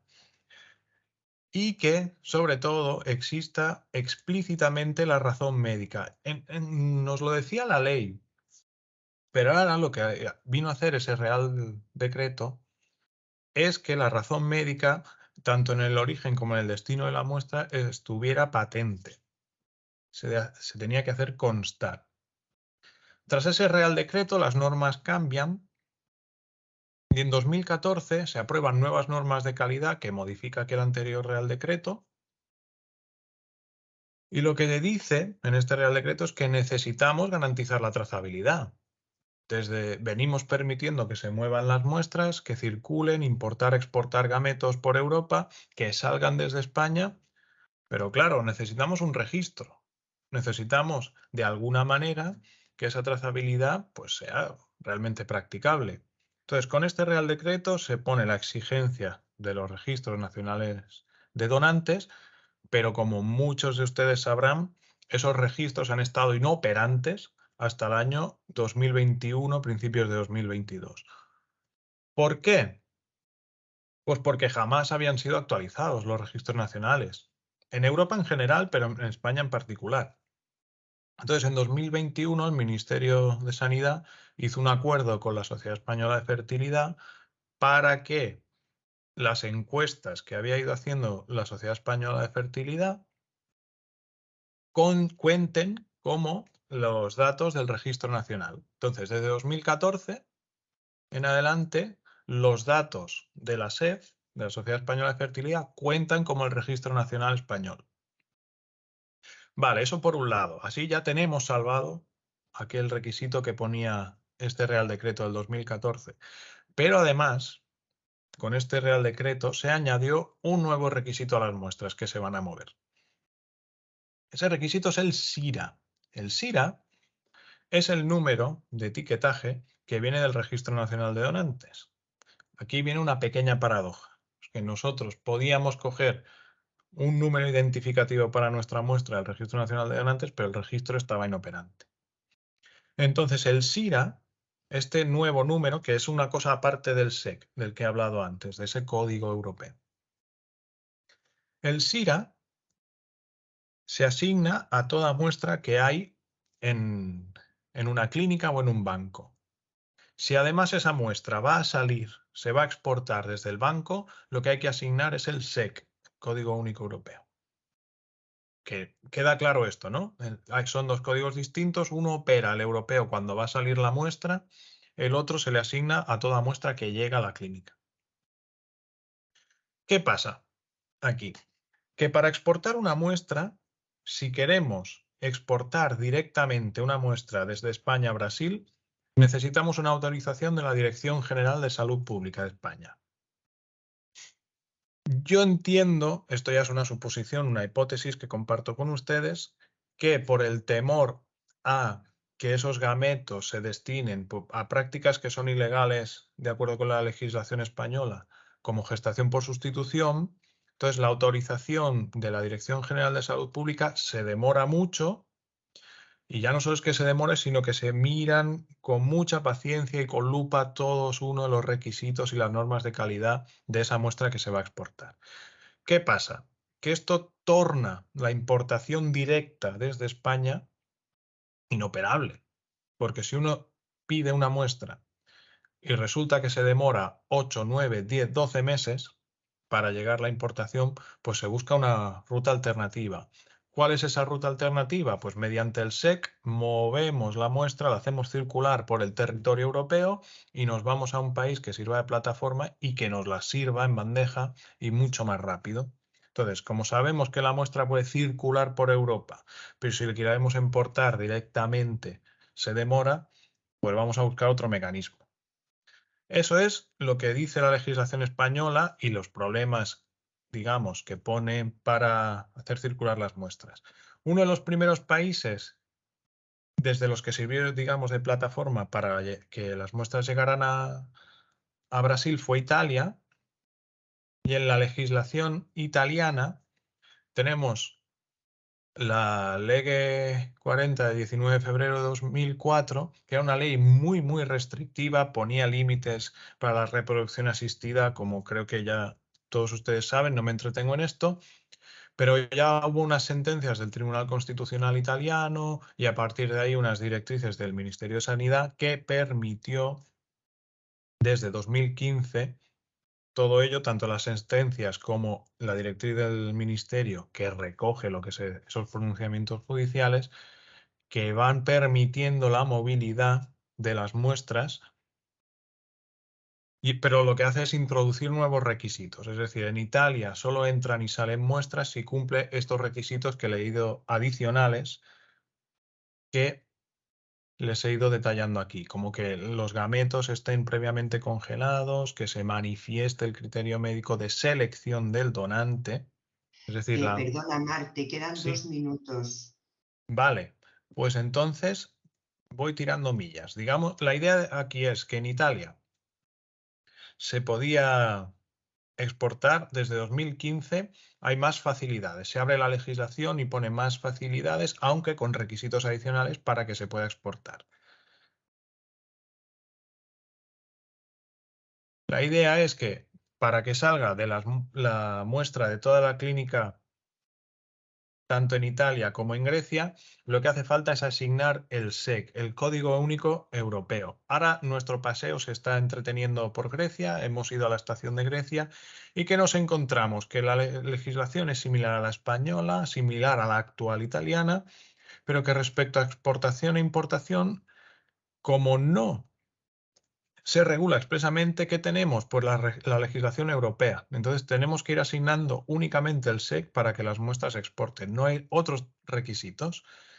Nosotros veíamos también que en Eslovaquia servía de plataforma, pero nos encontramos con lo mismo, que hay una ley sobre técnicas de reproducción asistida, pero en el apartado de importación-exportación, ¿qué nos encontramos? Pues nada, que no se apretan las tuercas y entonces tenemos que tirar del Código Único Europeo y de la legislación europea. Si vamos a la República Checa, ¿qué nos encontramos? Pues que la legislación es muy genérica y, que la legislación es muy genérica porque la de técnicas de reproducción humana asistida de la República Checa es un poco torpe porque pide consentimiento informado para todo, como si eso fuera, digamos, el cajón desastre que lo cura todo. Es la quinta esencia de la reproducción asistida para los checos, que haya un consentimiento informado hasta para ir al lavabo.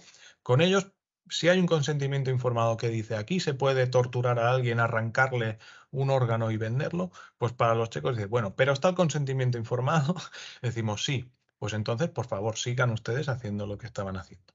Eso es lo que pide la República Checa. Mientras haya consentimiento informado, se puede entrar y salir una muestra como haga falta. Y llegamos finalmente, nuestro paseo rápidamente se mueve hacia Brasil, porque en diciembre de 2022 Anvisa, que es la Agencia Nacional de Vigilancia de la Salud Pública, ha establecido unos nuevos requisitos, pero insisto, esto no es ley. Estos son una resolución, una directriz de Anvisa, no es una ley, pero que ha establecido unos nuevos requisitos donde se puede recibir muestras, se puede importar muestras a Brasil, ha de haber un control exhaustivo por parte de Anvisa, lo que lo tiene que autorizar todos los pasos, y aquí está un poco una cosa que me ha llamado mucho la atención, y es que cuando la muestra llegue a Brasil, la clínica, el banco, el laboratorio, lo que puede hacer es liberalizar la muestra. Es decir, la puede destinar a reproducción asistida o la puede destinar a otro uso. Y con liberalizar la muestra, pues se abre la puerta, digamos, a que se pueda mercantilizar lo que se dice, lo que viene a ser con los gametos o embriones humanos. Lo dejo aquí, gracias por su atención. Aquí ha acabado, han sacado el ticket hasta aquí, no me entretengo más. Gracias Bueno, por su atención. muchas gracias. Vamos a ver, a continuación, bueno, ya me presentó Julia, con lo cual voy a ir directamente para no perder mucho tiempo. Espero saber compartirlo, que lo mío es un poco... Soy una analfabeta informática, pero bueno, vamos a intentarlo. En teoría me está diciendo que sí, pero...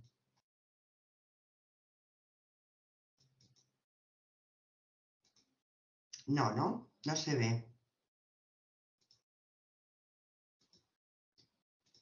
No se ve, ¿no? No, vamos a ver.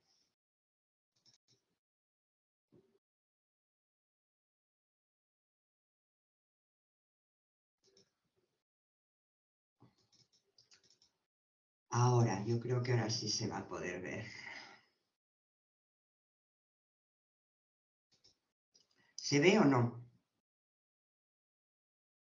Se ve, sí que se ve. ¿Se ve? ¿Ahora lo veis? Sí, sí. Vale. Bueno, yo no os veo a vosotros, pero si hay algún problema me lo decís. Bueno, bien, pues voy a hablar de qué pasa. O sea, fijaros que teníamos dos problemas que nos planteaba tanto Mar como Rosana, que era que llegaban unos ovocitos en unas condiciones no, por lo menos sospechosas para Brasil. Entonces vamos a ver si el problema es de España, si el problema es que los ovocitos no están bien acondicionados, si es un problema del transporte. De eso vamos a tratar en esta presentación. Bueno, me salto un poquito por falta de tiempo todo el volumen que tienen, como sabéis, las clínicas españolas en cuanto a ovocitos almacenados, al dinero, el volumen de negocios, etcétera. Y aquí lo que vamos a prestar atención en esta presentación es ver cómo se trata el material de los ovocitos, cómo son los registros, el sistema de transporte y si puede haber un problema de trazabilidad, que eran un poco las dudas que tenía el gobierno Anvisa, concretamente. Bueno, paso ya de largo el trabajo de campo, porque lo ha explicado muy bien Rosana, y vamos a empezar por el paso 1, extracción y procesamiento de los ovocitos en las clínicas españolas. Bien, los pasos para exportar o para circular, que como ha dicho Mar, son dos procesos diferentes, luego lo comentaré muy brevemente, pues lo primero, la extracción, controles sanitarios de los ovocitos y procesamiento en el laboratorio. Eso, bueno, pues indudablemente se hace correctamente por lo que hemos visto en dos clínicas que hemos hecho la observación.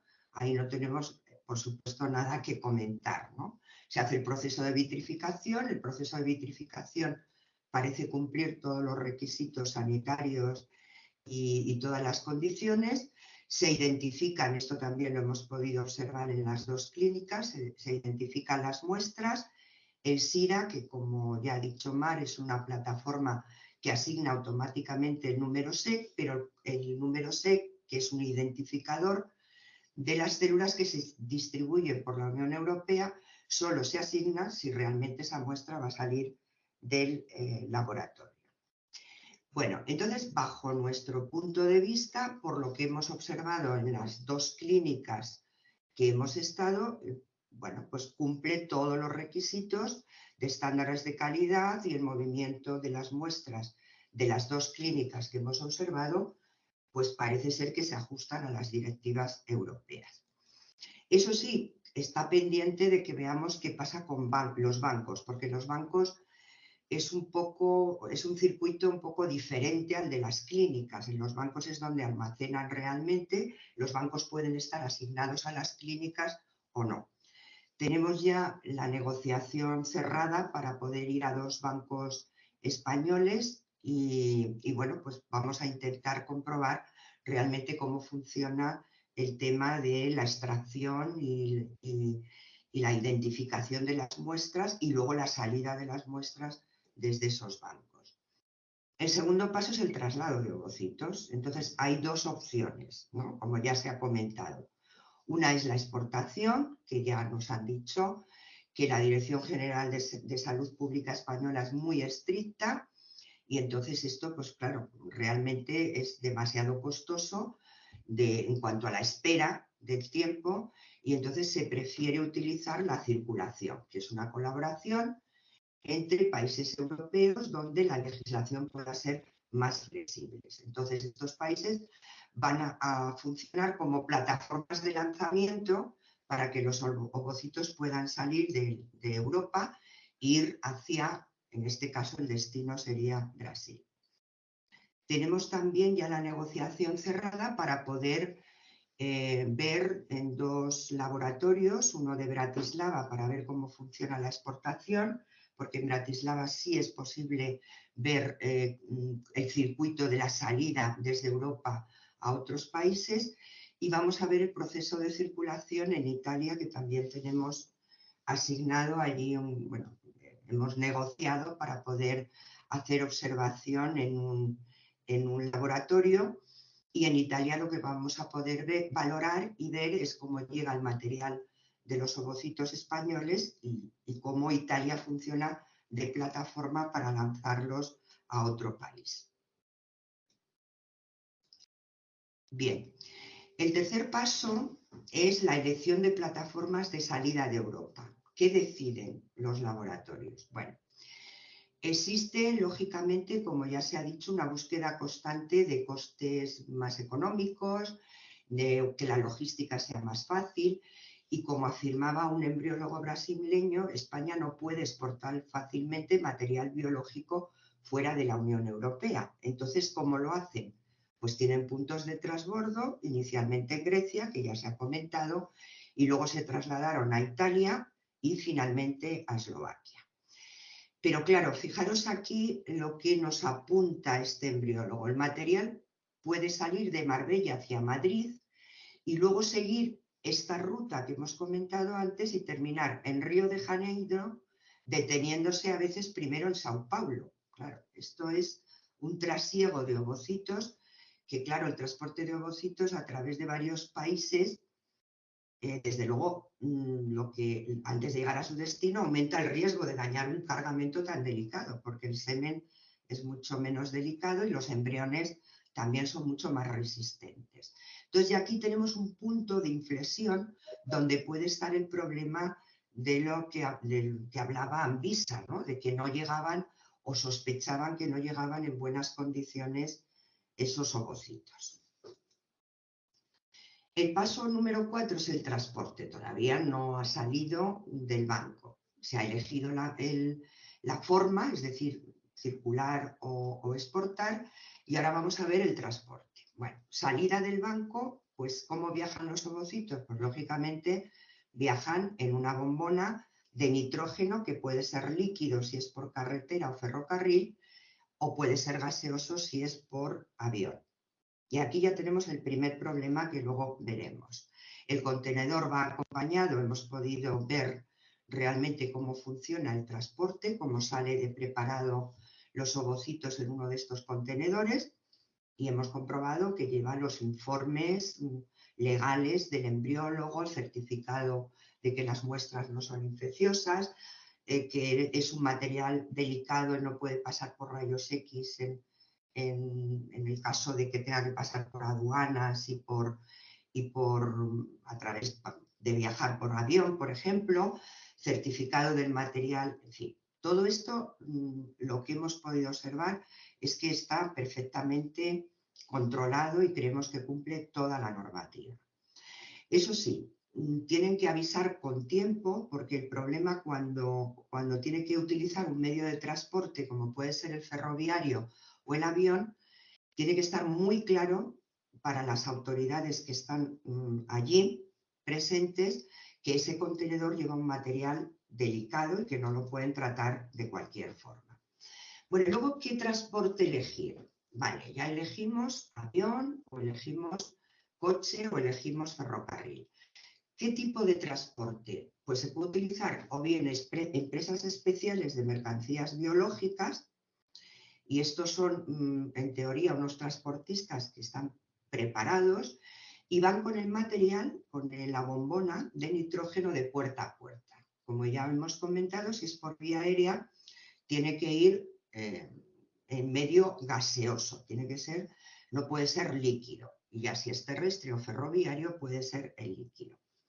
En este caso, en estas empresas especiales funcionan de puerta a puerta, de manera que recoge el transportista el material y lo deja en el país receptor, léase Nueva York, y lo deja en Nueva York en una clínica y es recepcionado por un embriólogo. Claro, imaginemos que además si viaja en avión y viaja en cabina, acompañado por el transportista, el gasto es importante porque tiene que comprar 2 asientos, es decir, que reservan 2 asientos.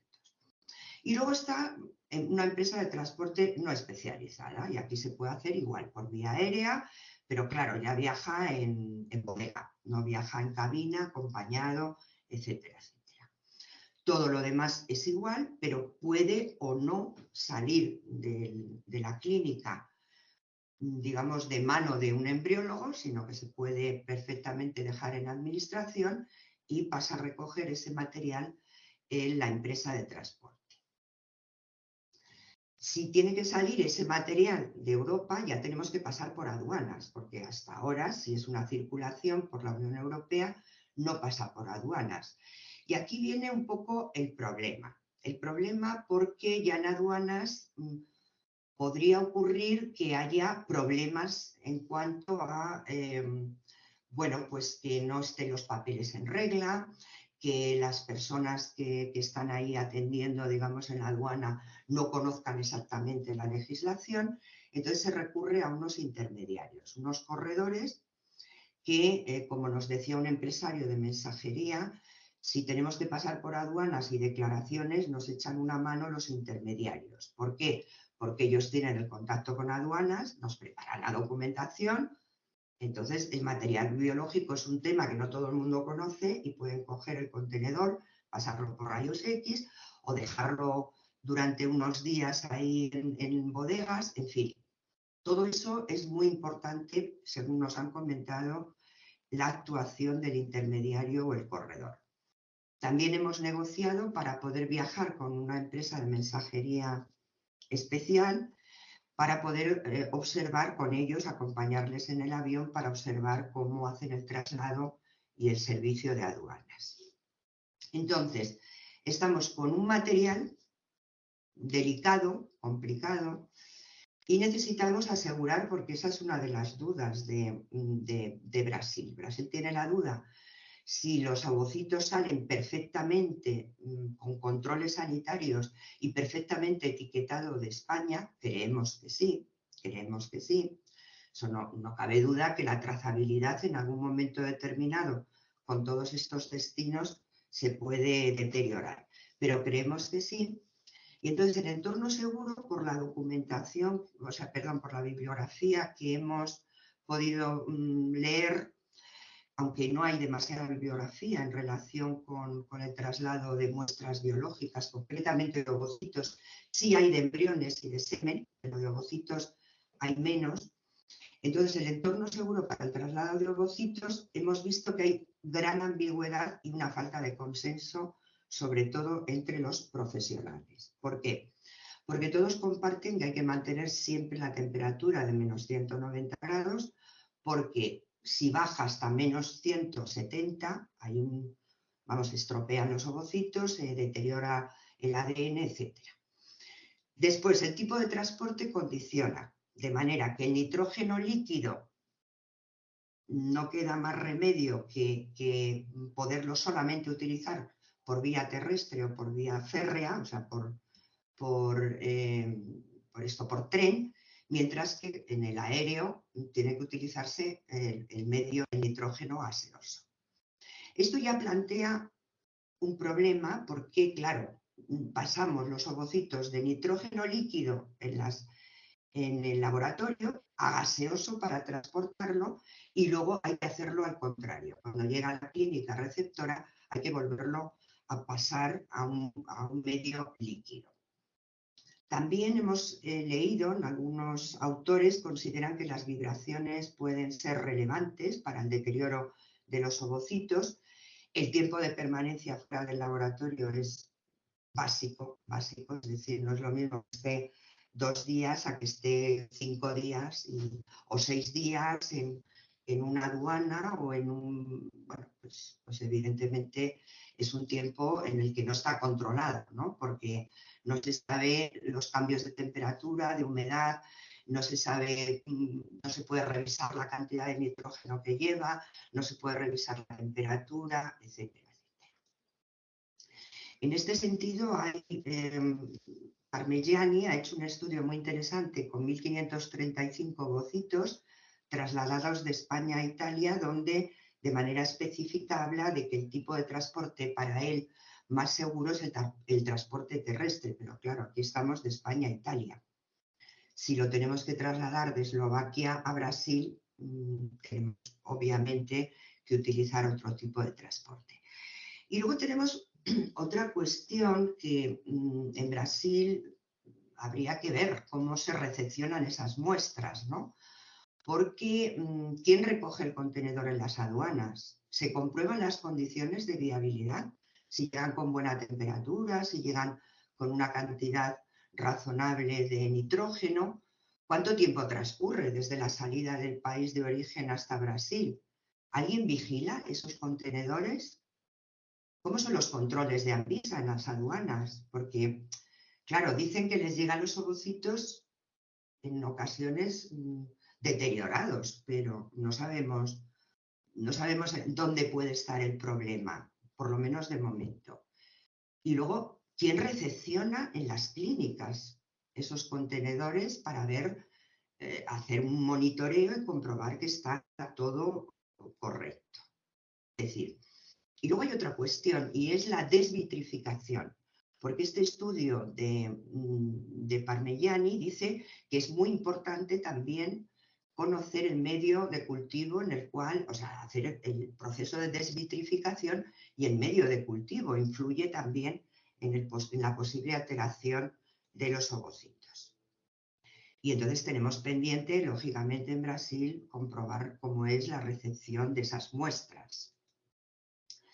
Bueno, 2 segundos a modo de colofón, simplemente comentar que creemos de momento, nos falta todavía mucho trabajo de campo, como habéis comprobado, que los ovocitos que salen de España cumplen los requisitos legislativos europeos y españoles de controles sanitarios, de etiquetaje. Creemos que ahí no hay problema. Y en cuanto a la opción de exportación, porque es lo que les interesa a Brasil, bueno, pues como es muy complejo pedir los permisos a la Dirección General de Salud Pública, lo que no sabemos es lo que pasa en esas lanzaderas. No sabemos lo que pasa en Italia y no sabemos lo que pasa en Eslovaquia. Y bueno, lo voy a dejar aquí porque me he pasado un minuto y bueno, pues muchísimas gracias por vuestra atención. ¿He dejado de compartir pantalla? ¿Sí? No, seguimos compartiendo todo. La vemos todavía. Ahora La vemos. ¿la veis todavía? Todavía la vemos. Creo que Sí. dejar de compartir Ya está, donde ya está. vale, ¿Ahora perfecto. correcto? Perfecto, gracias. Bueno, pues disculpar que me he pasado un minuto. Vamos a darle paso ahora a Fabio. Y Fabio es doctor en medicina, es especialista, es ginecólogo, especialista en reproducción asistida, es también abogado, no sé si es correcto decirlo así en Brasil, es profesor en la Universidad de Sao Paulo y bueno, pues su aportación va a ser muy interesante porque él es una de las personas que pide los ovocitos y los recibe. Entonces, pues cuando quieras. Bueno, muchas gracias, Consuelo. Muchas gracias a todos por la oportunidad de hablar con ustedes. Y bueno, como estoy, creo que como invitado aquí, Rosana va a ayudarme para compartir la pantalla. Entonces, Rosana, por favor. Y un placer muy grande veros todos. Y bueno, Rosana, ¿se puedes, por favor?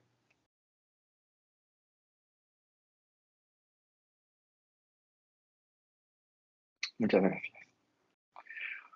Bueno, voy a contaros un poco del interés por los ovocitos europeos y la normativa brasileña sobre las técnicas de reproducción asistida. Por favor, Rosana. El siguiente.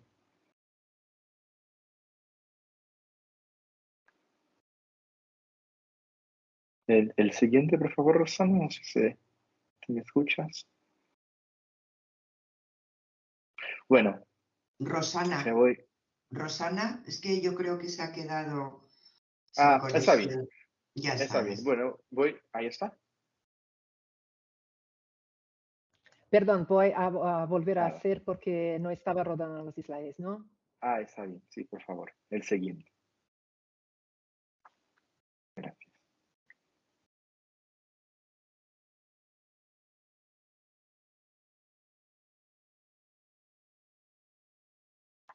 Bueno, ahora sí. Bueno, ¿por qué los ovocitos españoles son tan especiales para los brasileños, las brasileñas, los peruanos en general? Primero porque tenemos una inmigración histórica de europeos hacia Brasil, entonces se puede decir que hay una semejanza fenotípica de brasileños con europeos hacia de los familiares.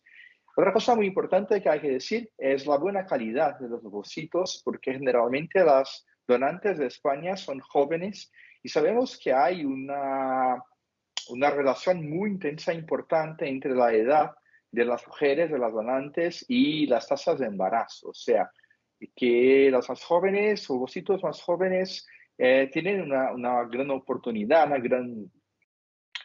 es que es más fácil conseguir lograr que se tengan embarazos a partir de estos ovocitos.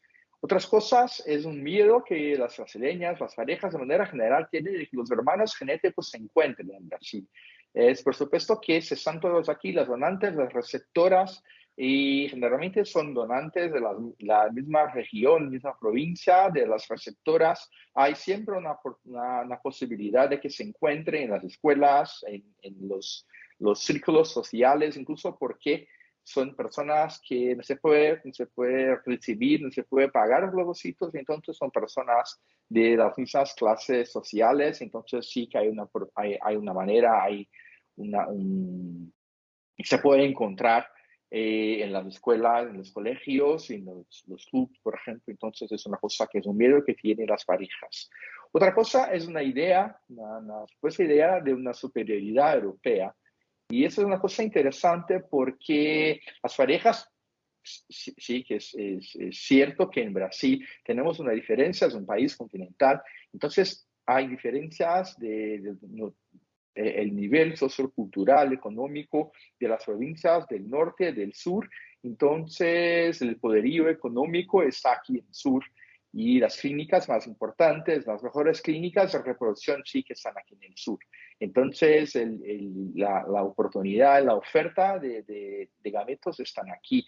Y hay un número más pequeño de parejas que están en el norte del país, de Brasil, que pueden arcar, que pueden pagar por los tratamientos. Y eso es una cosa que ellos vienen al sur del país y en el norte hay una diferencia entre la inmigración cuando comparados en el sur. Si en el sur tenemos una inmigración de españoles, portugueses, italianos, alemanes, en el norte hay personas que son descendientes de africanos, entonces son mestizos, o sea, pero incluso ellos cuando están aquí se puede decir que prefieren ovocitos de europeos, aunque no sean ovocitos semejantes en la apariencia ni fenotipo, aún así prefieren ovocitos europeos y creemos que eso sea a causa de esta idea, esa supuesta idea de superioridad europea. Entonces, es una cosa muy interesante y creo que esos son los motivos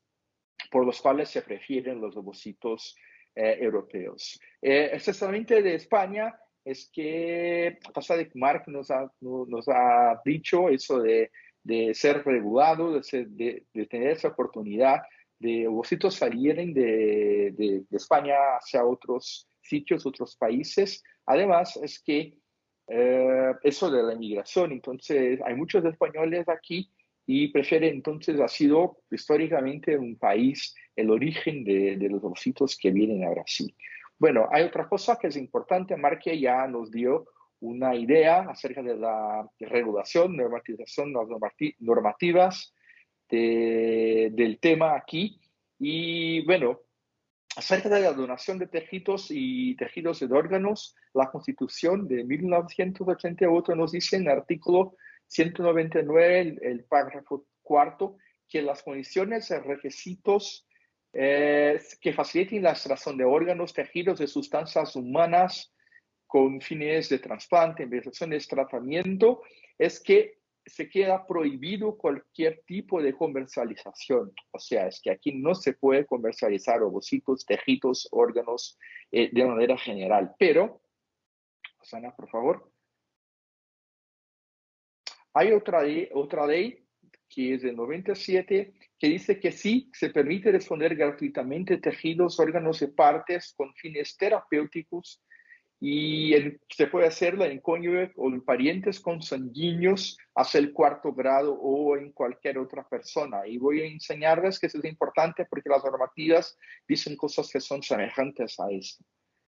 El siguiente, y eso del visa ya nos ha dicho Mark, entonces para completar la cosa es que dice el artículo 90 que la donación de células germinales, tejidos germinales y embriones humanos deben garantizar el secreto y la gratuidad. Entonces, esas son características importantes acerca de la donación de tejidos, de ovocitos y gametos de manera general. El siguiente, pero hay que decir que no hay legislación sobre el tema de la reproducción asistida. Entonces, la normatización del tema está hecho por resoluciones, por normas deontológicas del Consejo Federal de Medicina, y como se puede ver aquí, las normativas, las resoluciones han estado mucho más comunes y ya han sido, es un tiempo más pequeño entre las normativas desde el 2010. Entonces tenemos normativas y actualizaciones en 2010, 13, 15, 17, 21 y 22. Actualmente la norma que está vigente es de 2022, o sea, el noviembre del año pasado. Siguiente, ¿qué dice la resolución del año pasado? Bueno, la donación de gametos se puede hacer hasta el 37 años para mujeres y 45 para hombres. O sea, es que hay un margen mientras en España se tienen generalmente donantes de 23, 25, 27 años, aquí se puede hacer hasta el 37. Y como ya lo ha dicho, es que la edad es muy importante para el éxito del embarazo. Y otra cosa es que la transferencia de embriones se puede hacer solo de un donante, o sea, no se puede mezclar ovocitos de una otra con otra persona, y se puede hacer para cada mujer ovocitos de una única donante. El siguiente, sí. Bueno, la donación de gametos es anónima, como dice la Constitución, las leyes, pero hay una cosa que hay que resaltar, es que hay la posibilidad de donación entre parientes hasta el 4º grado. Eso para mí es una contradicción, porque esa es anónima, tendría que ser anónima para todos. Y si es una donante de la familia, eso no es anónima. Y otra cosa que es importante decir, que no se puede tener consanguinidad. Entonces, no se puede, por ejemplo, una hermana utilizar el espermatozoide del hermano para que se fertilice el ovocito. Se puede desde una hermana para otra hermana, pero no un gameto de un hermano para su hermano. Eso no es posible. El siguiente. Bueno, algunas cosas que hay que ser respetadas: la gratuidad. Entonces, la donación es gratuita, voluntaria, y se puede hacer también la donación compartida. ¿Qué es la donación compartida? O sea, una pareja que no puede pagar por el tratamiento se puede compartir los ovocitos. Entonces, se estimula la ovulación de la pareja, y entonces se consigue, se logran, por ejemplo, tener 10 ovocitos. La otra pareja que puede pagar por el tratamiento paga el tratamiento de los dos, o sea, de su tratamiento y el tratamiento de la donante, eso. Y se comparten los ovocitos, o sea, si son 10, 5 para cada uno. Y eso para mí es otra contradicción, porque, bueno, si se puede pagar por el tratamiento de la otra para que se pueda utilizar los ovocitos, eso es una manera de pagar por los ovocitos. Entonces, es una cosa que no es altruista. Hay un comercio, en mi opinión, acerca de eso. El siguiente. Sana, por favor. Entonces, es eso acerca de por qué los ovocitos son tan especiales a las brasileñas. Y ahora hay que decir, para terminar, que hay una gran diferencia de cambio de real para euro. Entonces, lo que puede ser percibir desde algunos años para hasta hoy es que hay un interés que está haciendo más grande para importar los ovocitos desde Argentina, porque el cambio económico es más favorable para que se pueda utilizar y conseguir los ovocitos desde Argentina. Pero aún así, los ovocitos de Europa, especialmente de España, siguen siendo muy interesantes y especiales para las parejas brasileñas. Bueno, es eso que yo tendría que contaros. Y os agradezco por la atención y estoy disponible para preguntas y para discusión. Muchas gracias a todos. Bueno, muchas gracias, Fabio. Te has ajustado y nos has permitido que nos queda todavía 2 minutos, creo, para... Si me permitís, he respondido por escrito a un chat, pero la otra persona, no recuerdo cómo se llama, preguntaba sobre los efectos de la ovodonación, ¿no?, en las donantes. Bueno, eso es un tema muy interesante. Hemos escrito hace poco un artículo que estamos pendientes de publicación, Rosana y yo, en relación con precisamente con la autopercepción que tienen las donantes, pero hay muy poco, a nivel médico no hay mucho, pero es muy interesante la percepción de ellas y sobre todo los efectos de la ovodonación a largo plazo, porque a corto plazo sí hay más datos, hay más estudios, pero a largo plazo prácticamente no hay. Bueno, no sé si queréis alguna pregunta, que ya vamos a ver. De todas formas, nos podéis escribir un correo porque ya son las 7:30. Consuelo, perdón, Consuelo, hay una otra pregunta sobre de dónde proceden los ovocitos, ¿no? Que es de María, no sé si... Ya he respondido por escrito. ¿Ha respondido? He respondido por escrito. Bueno, de todas formas, vamos a ver, que ayer me escribisteis algunos correos, prometo mañana responderlos, es decir, que si hoy escribís, de verdad que sí. Bueno, pues por mi parte, para ser absolutamente británica, aunque no hable inglés, pero para mí la puntualidad es muy importante, Julia, lo que tú nos digas. Estamos a tu disposición. Hemos intentado ajustarnos para terminar a las 7:30. Y os lo agradezco muchísimo. Yo creo que si hay algunas preguntas cortas, las podemos coger, y si alargamos de 5 minutos o no pasa nada, ¿no? Beatriz. Hay una pregunta para Marc, de Beatriz. Marc, Sí, quería hola. preguntarte bueno, Que intento dime. ser breve, aunque no sé si lo oí. Hola, Beatriz. A conseguiros la Marc. Mira, me pareció súper interesante lo que explicabas, porque me intuyo que por ahí están las respuestas a cosas que me he preguntado en el trabajo de campo y no he conseguido contestar. Cuando tú hablabas de ovocitos, pero entiendo que también en la misma categoría estarían los embriones, y en algún momento dijiste que era como muy difícil que los embriones viajaran, que por esta cosa de la gestación subrogada y demás. En mi trabajo en gestación subrogada sí lo he visto esto con frecuencia. Embriones que viajan en tiempos relativamente cortos, pero también sé que en Barcelona lo que me llegaba es que una única clínica lo hacía. Las demás se resistían o no lo consideraban legal y nunca entendí cuál era la diferencia. Y en algún momento, preguntando, me dieron como a entender que el tema era que tenía que salir de una clínica aquí y ser recepcionado por una clínica en el otro país, y que con eso, por lo menos lo que decía la clínica que sí lo hacía, ya está, el trámite era rápido. ¿Te suena lo que te estoy diciendo? ¿Puede que se acogieran alguna excepción o...? Sí, me suena.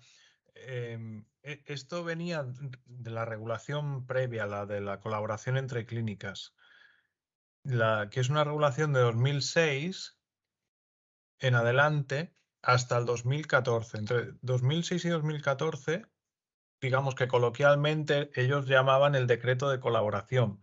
Es decir, Entonces, entre... perdona que te interrumpa. Sí, Eso por en el favor. 2014 dejó de ser vigente, ¿no? Sí, porque se modifica con otro Real Decreto para incorporar una directiva europea que añadía más requisitos de Vale. calidad. Entonces, digamos, la parte práctica se conserva, lo que se añaden algunos requisitos extra. Y lo que se intentaba solucionar era la cuestión de los registros nacionales, porque estaba claro cuál era la documentación que tenía que acompañar a la muestra, que era una cosa técnica, digamos, el informe embriólogo, los protocolos para descongelar, si iba con esta persona o con otra en el viaje de puerta a puerta, digamos, la información típica, ¿no?, que acompaña a la muestra. Pero en 2014 está el problema de cómo seguimos la muestra, cómo la localizamos en su origen. Y entonces se hace esa legislación para que se establezca definitivamente el registro nacional, que luego estaba inoperante. Digamos, por un lado iba la legislación, siempre ha ido así, y por otro va la realidad. La realidad va atropellando y la legislación sale al paso y cubre, digamos, cuestiones básicas que se plantean, no mucho más. No, mi pregunta era más porque no entendía cómo para una clínica era posible, no entendía las resistencias de las otras, no entendía si... Tiendo a pensar Aquí, que son resistencias de prevención jurídica, de que no quieren hacer algo ilegal, más que morales, pero no entiendo por qué una podía en unos ya, tiempos muy rápidos y el resto no. aquí hay que lanzar diversas hipótesis. Una puede ser que en el consentimiento informado con el que se obtiene la muestra, digamos, de la donante, Sí, que haya aquí son embriones, perdona que te diga, aquí son embriones y es la pareja propiedad de esos embriones lo que los mueve. Vale, embriones. Estamos en embriones. Son para gestación subrogada en otros países de Europa. Sí, mi hipótesis es que la Dirección General de Salud Pública es la que pone más trabas. Más que las clínicas, digamos que viene de esa monitorización que hay de salud pública, de chequear siempre cuáles son los requisitos, a dónde va a ir, especifícame quién va a ser el receptor del embrión, aunque sea la misma pareja la que lo quiere sacar, cuántos se van a usar, cuántos se van a transferir, si eso es compatible con la legislación española. Claro, es demasiado exhaustivo lo que pide la Dirección General de Salud Pública. Y no solo que sea exhaustivo, sino que además intenta dilatar los plazos. Claro, o sea que seguramente esa clínica tenía, lo que me sale pensar así, mal piensa y acertarás, es que tenía engrasado en esa dirección, en ese organismo que tenía que autorizar la manera de que salieran sus expedientes rápidos, porque si no... Sí. Bueno, O sea, no sí, sabremos, no lo sí, sabemos. porque no lo sabemos. Aquí tiene que haber una cuestión práctica que se nos escape. Ahí hay que hacer trabajo de campo.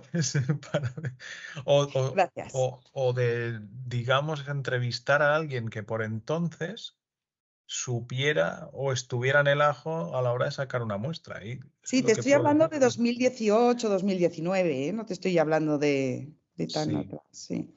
Bueno, gracias, perdón, no quiero acaparar. No, gracias a ti. Y de hecho, bueno, ya seguiremos hablando. Esto-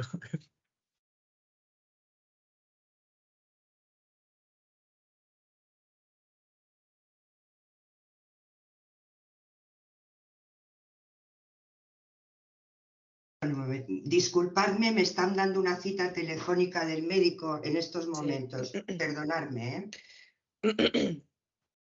No te preocupes, Consuelo. ¿Hay más preguntas?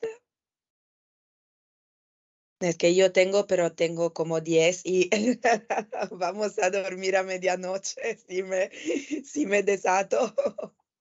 Os escribiré sendos y largos correos. Pero bueno, ha sido un panel súper bonito y súper interesante. No, bueno, como italiana residente en España, ¿no?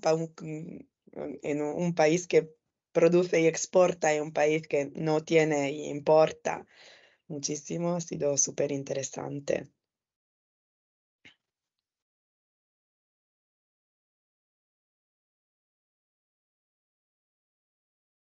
Esperamos un momento a Consuelo para despedirnos, ¿no? Para que pueda cerrar y cerramos todo.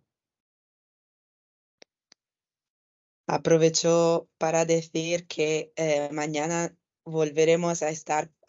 Hola Consuelo. No hay más preguntas del público y Sí, entonces. por favor, si es tan amable, sí, mándeme un mensaje. ¿A qué número quiere que le enviemos el mensaje?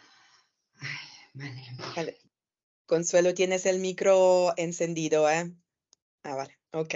Bueno, aprovecho para deciros que mañana a las 4:30 volvemos con las últimas dos panels de este congreso, 5 y 6, que el enlace siempre es lo mismo para conectarse mañana y que, bueno, os esperamos Perdonadme, os pido disculpas, pero No te ahora preocupes, esto de las Consuelo. citas telefónicas justo en Normal, este momento. normal. Os pido Claro. disculpas. Bueno, ha sido un placer, muchísimas gracias. Gracias a Y- ti, Y gracias, mañana nos Rosana. seguimos viendo. Hasta luego. mañana. Bueno, muchísimas gracias a todos y Hasta nos vemos mañana. mañana, mismo enlace, Adiós, mismo gracias. sitio, mismos temas. Gracias. Muchas gracias otra vez. Chao, chao, chao. Muchas gracias. Muchas Chao, gracias. gracias. Chao, chao.